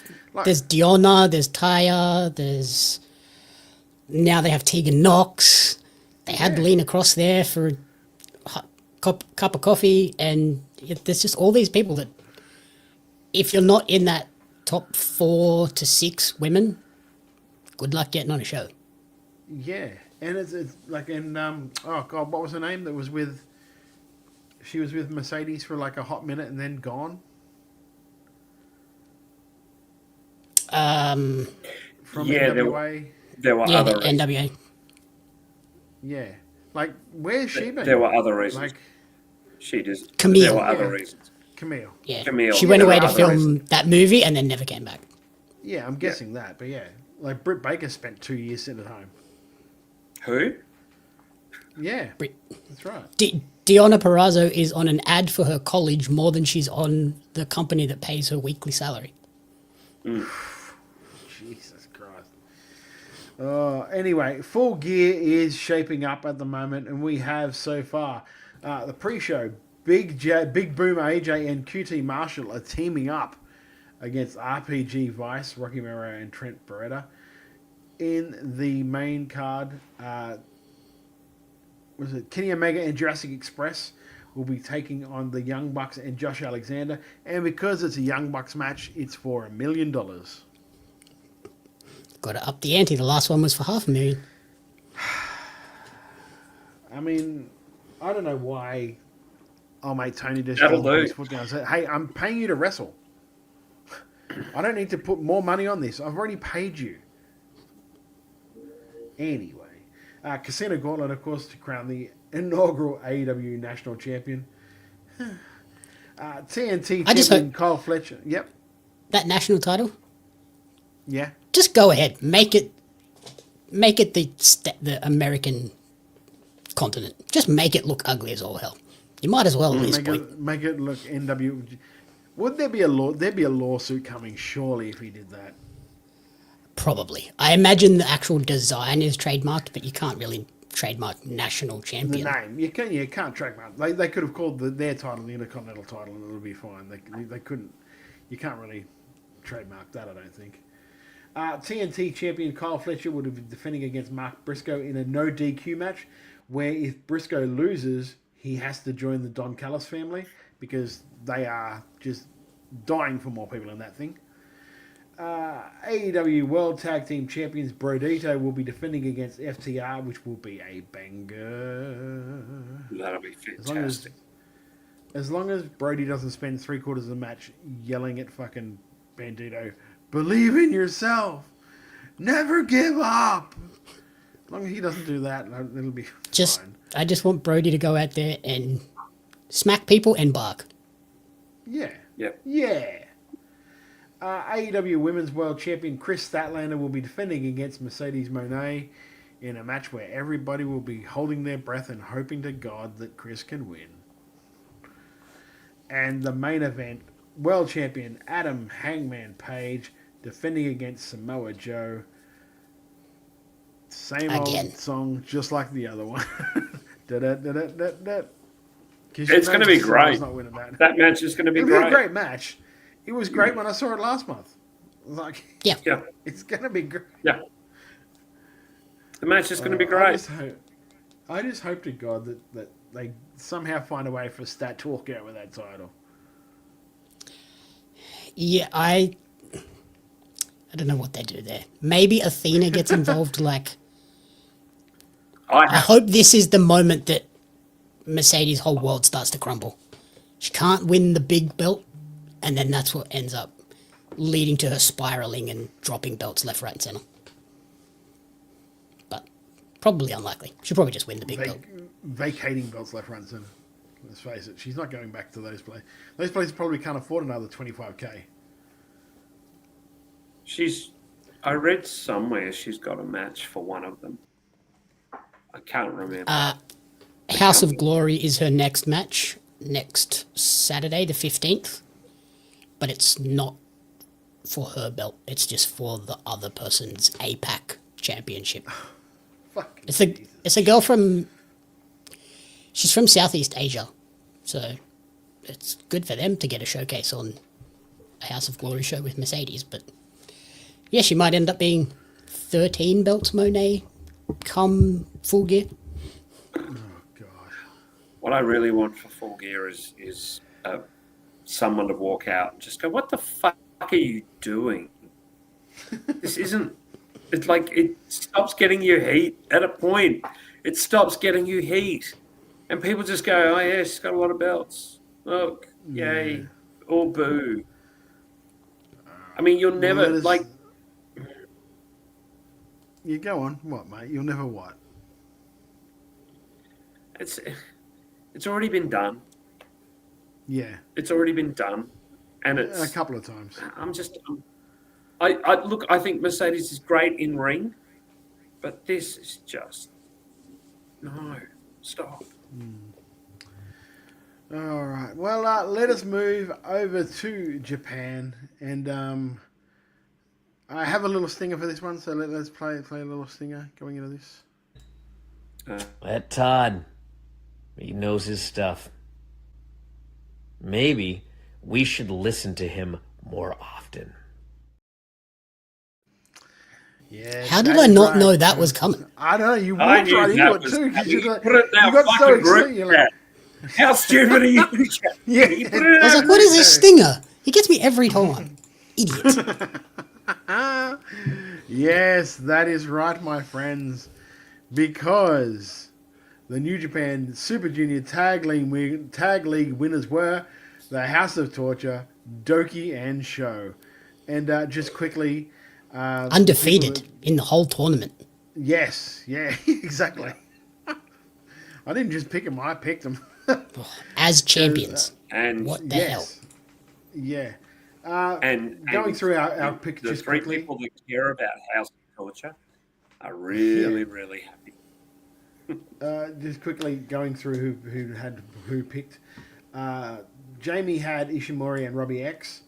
Jeff had Ichiban and Sweet Boys. Lachlan had Takahashi and Gato. And I, of course, had Doki and Sho. So, unlucky, lads. Unlucky. I mean, let's face it. When I picked the two, I wasn't all that confident because they were the champions. And usually, you have a champion lose one or two matches to set tag team matches up along the way, like after. So, for Wrestle Kingdom, usually. Yeah, yeah, for Wrestle Kingdom, usually. So, speaking of things to set up for Wrestle Kingdom, a couple of matches that have already been signed for it. Is it a title for title? It's a double championship, isn't it? Yeah, they're both double championships. Yeah. Double championships. Okay. Yeah, the New Japan World Heavyweight and IWGP Global Heavyweight Championships will be on the line in the main event with Konosuke Takeshita. Oh my God. Konosuke, can you please do this? I've just gone.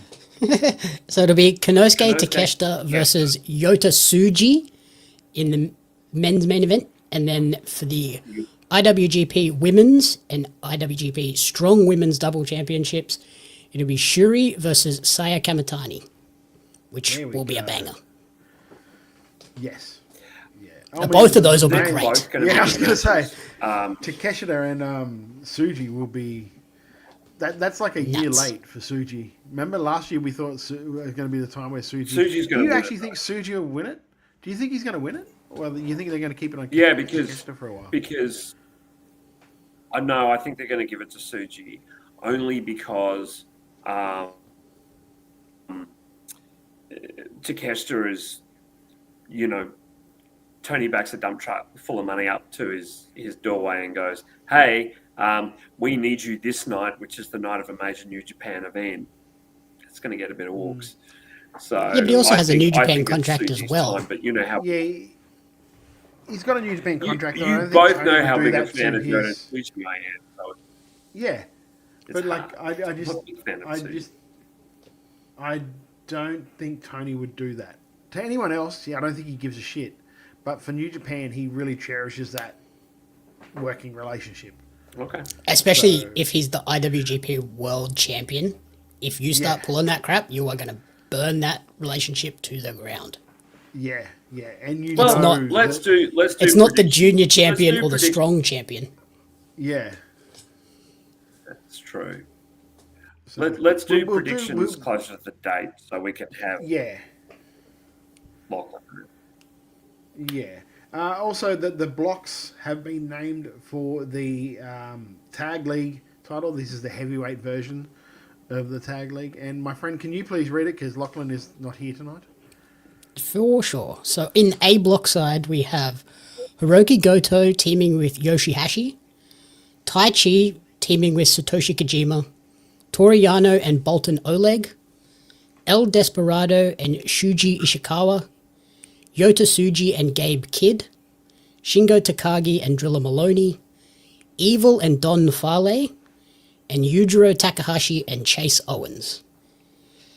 Then over on the B block side, we have Hiroshi Tanahashi and El Phantasmo, Shota Umino and Yuya Uemura, David Finlay and Hiromu Takahashi, Yuto Ice and Oscar Loibe, Zack Sabre Jr. and Ryohei Oiwa, Grado Khan and Callum Newman, Ren Narita and Sonata, and then Monster Sauce, Lance Archer and Alex Zane.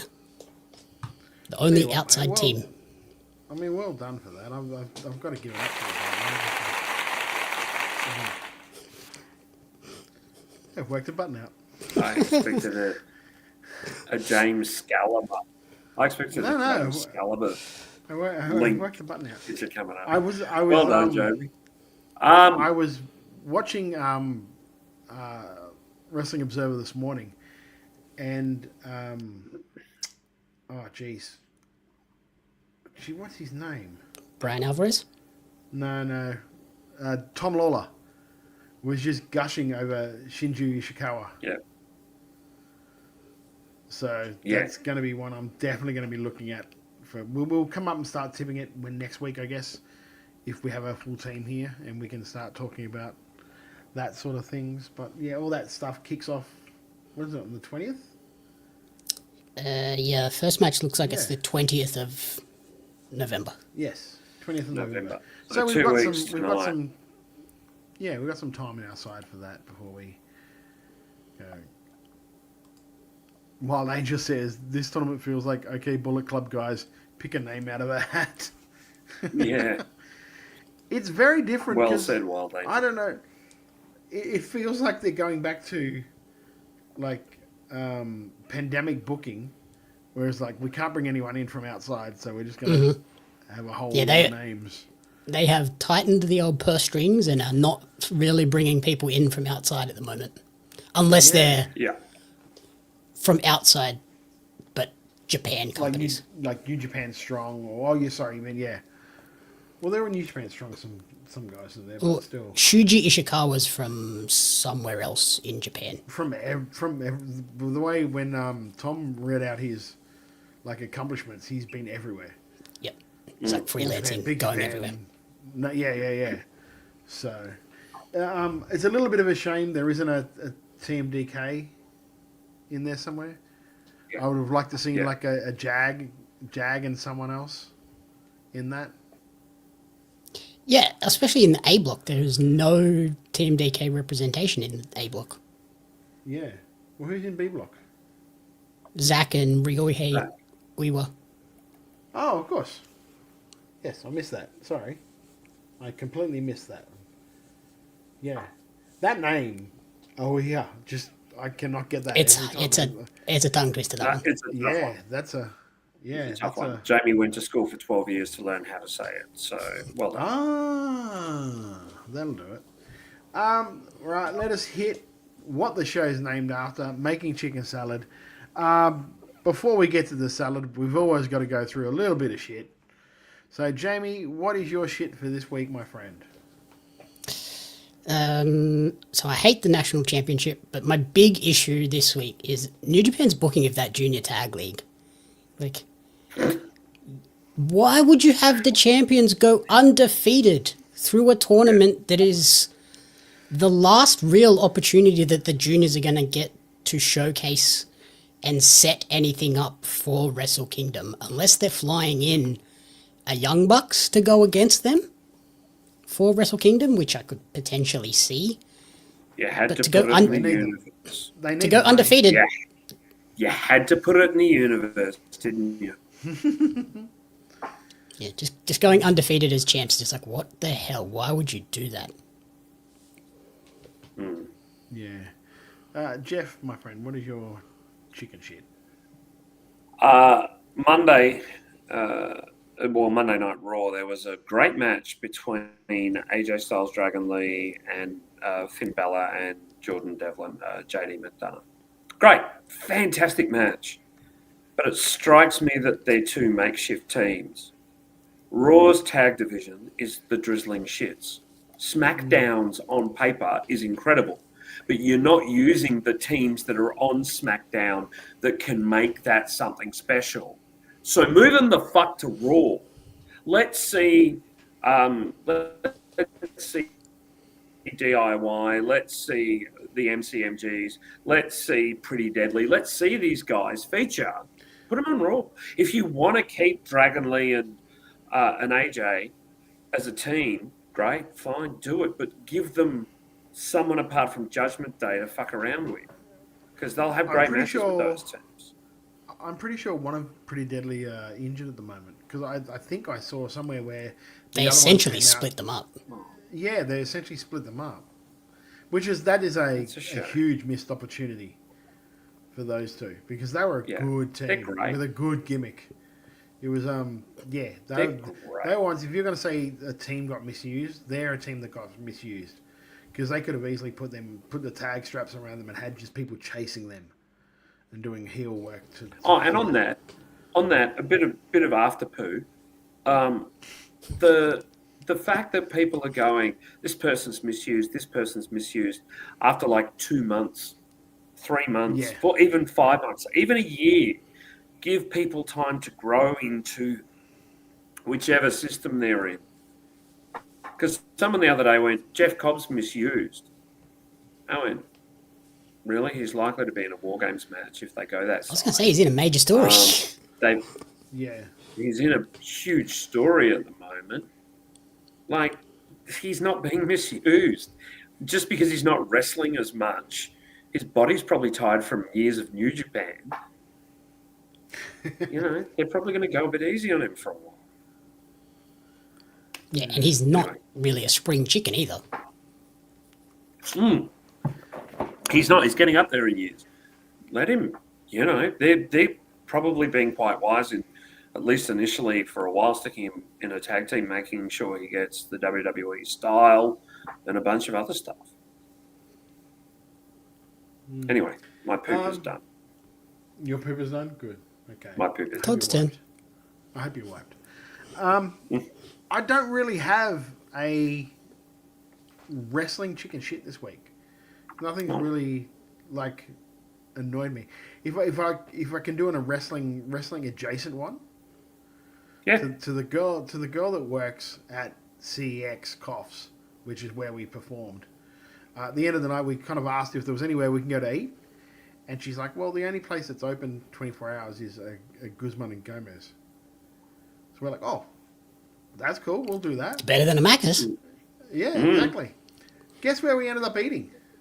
Macca's? Out of Macca's, yeah. Because apparently that is open. It was more like it was open for a drive-through, but you just couldn't go in to eat it. That's... So we've got poor Target and the Don caught an Uber to Guzzi's to find out you couldn't even go through the drive-through. So then I found a Macca's that was open, drove my carload there, dropped them off, went back to Guzzi's and picked up them, and then drove them to Macca's as well. And trying to get an Uber in Coffs Harbour at 2 a.m, near on impossible. So those poor lads, yeah. But aside from that, love the trip to Coffs. Great. But yeah, just do better with that. Jamie, what's your chicken salad, my friend? I'm probably going to steal it from Jeff. The Chelsea Ethan and Thea Hale Joe Hendry segment.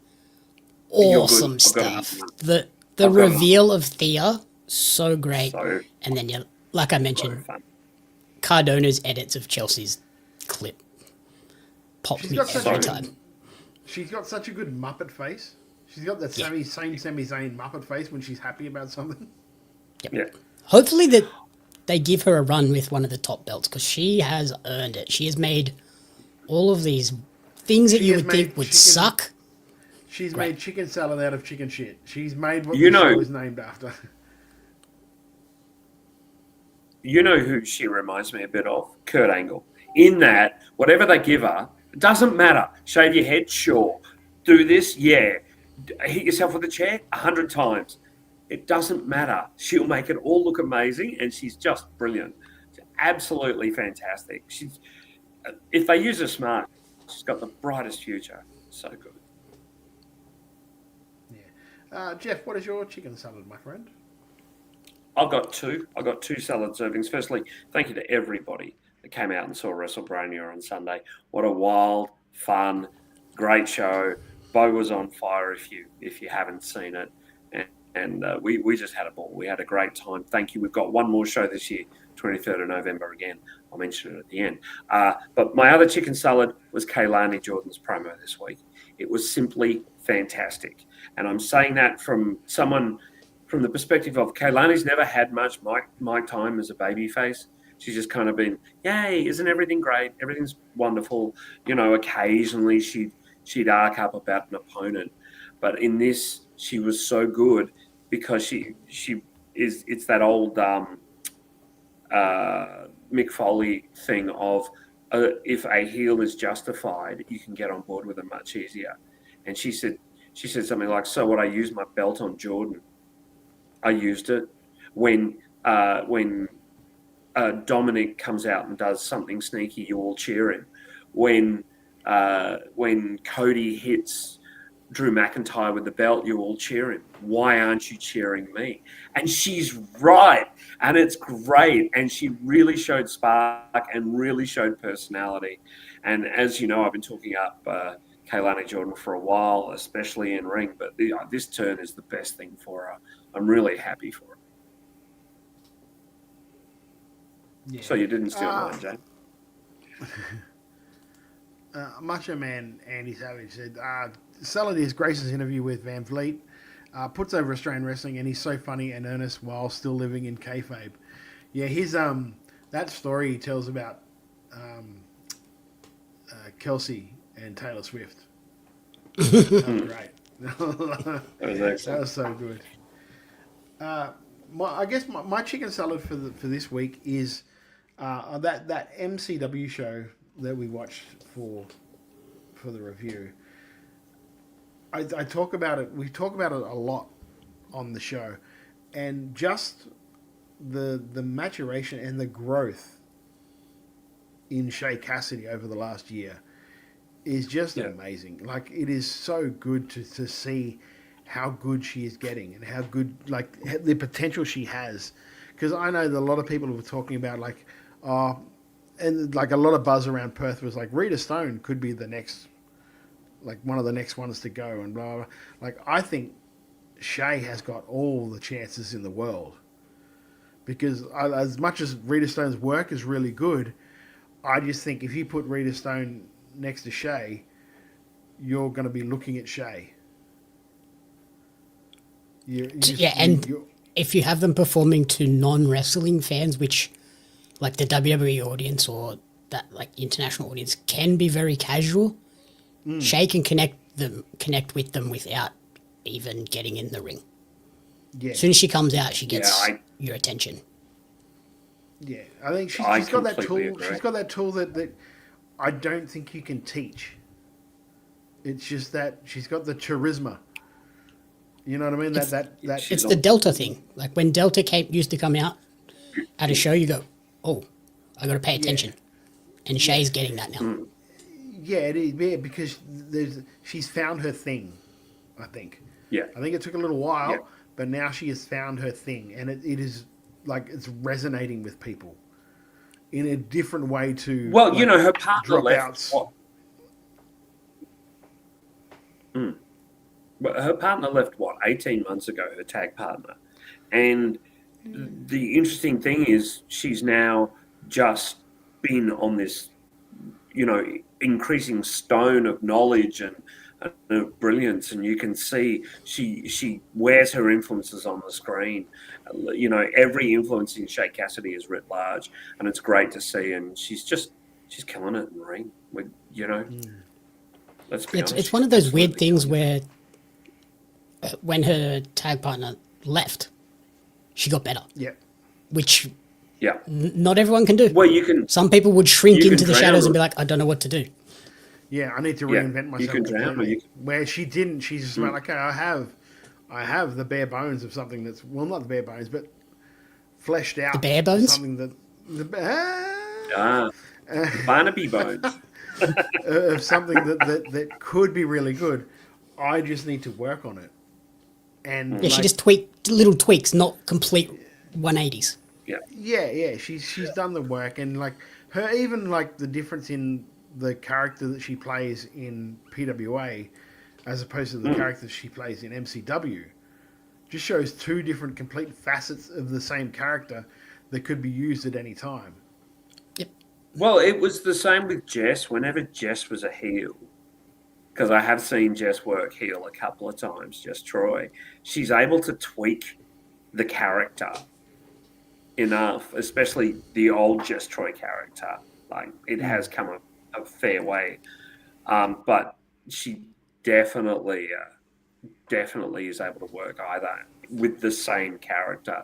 And I see the same thing in Shay. In that she just tweaks small things, and there it is. Wonderful. Wild Angel said, chicken salad is, boom. Dominic Mysterio just keeps getting better and better. His mic time and segments have been worthy of dear old dad. I think he's so much better on the microphone than Ray. Oh, God. It's not even funny. It's not even funny. He is so good. He's so in long form. What about his other father? On it, yeah, true. Yeah. His other father was pretty good. Yeah, I apologise. I take it. Yeah, his actual father, his birth father. But like, just his ability to hold that character in a long form podcast and be able to weave in and out of it, and still keep that just matter of fact. Every time he mentions Ray, it's my deadbeat dad. It's never just like, never slips into, yeah, my dad. And I was like, my deadbeat dad. Yeah. I'm so good. He's so good. I really also, I noticed on Dominic. Killing the fucking segues here. Sorry. I'm doing what you normally do to Lachlan. I also noticed that Dominic, CM Punk this week told Dominic to stay away from Roxanne. Told him to get away from Roxanne Perez. So they could be beginning to, like, Liv's got to be back probably another month or two, maybe end of January for an event in Saudi Arabia. I would imagine at this point, yeah, they hold her until the Rumble. Yeah. So, well, we don't. Yeah. We want to You know, hold I you think- guys, so we don't want to hold you guys. So what we'll do is, if you haven't already, make sure you subscribe to WRA. It's free, and you can do it on YouTube, Apple Podcasts, Spotify, Twitch, or anywhere you get your podcast from.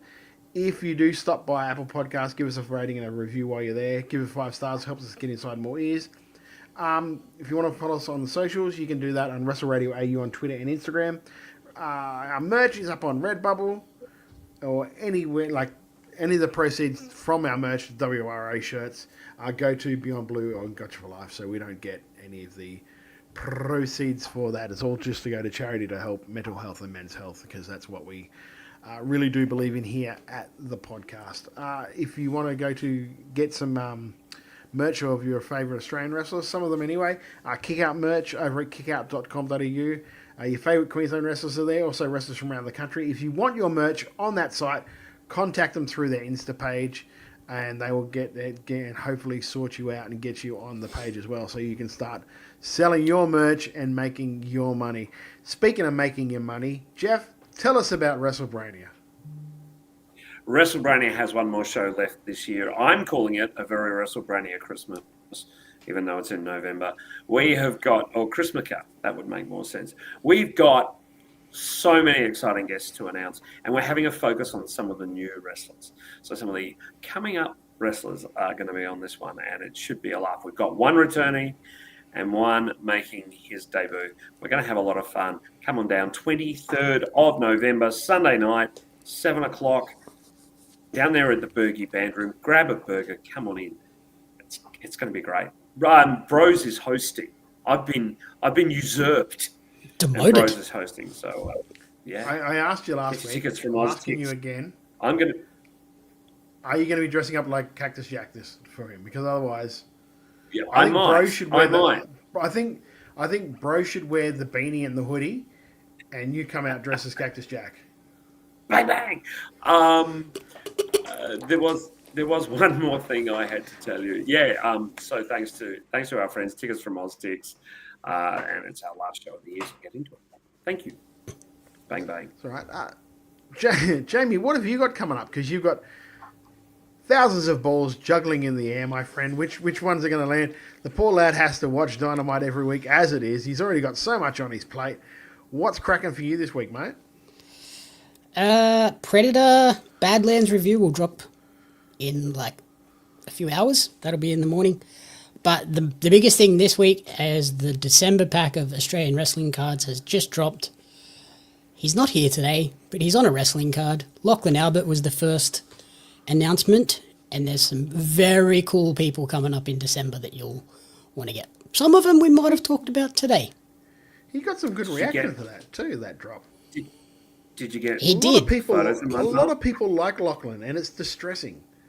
They don't know the real man. He's apparently quite the superstar. Lachlan. Oh, Lochscalama, right. Yeah. And then, next week I'll be, like you said, watching AW Dynamite Blood and Guts from this chair for 2.5 hours on the Hive. So come and hang out and make it more fun for me. Yeah, I don't even know what we're going to be reviewing next week, so we have to look. I don't think Moxley will leave. Nah. That would be so seems funny, actually, if he the didn't Mayhem believe show in Blood and may Guts. The Mayhem show may drop. Okay. Ooh, excuse me. We'll keep Oh an yeah, eye the out. Halloween show. We Mayhem should be show. close. Halloween Havoc. Yeah. Yeah. So It we'll won't keep be an eye far. out for that. And of course, I might check with JXT if we don't yeah. by Saturday. But just look in our socials, you'll see what's happening the day before, a couple of days before. We'll post up where we'll be reviewing for this week. Again, if you want to watch MCW Fight to Survive, it is free on YouTube. If you're listening to the podcast of this, the link for it is in the descriptions. Until next week, hopefully everyone will be here. Be here next week, Jamie? Yep. Jeff? Yeah. Yeah? Okay, I guess I'll be here. So until then, and maybe Lachlan as well. Until then, I'm Todd Eastman for Jeff Setti and Jamie Apps, and I'm missing Lachlan Albert. We will see you next week. Good night.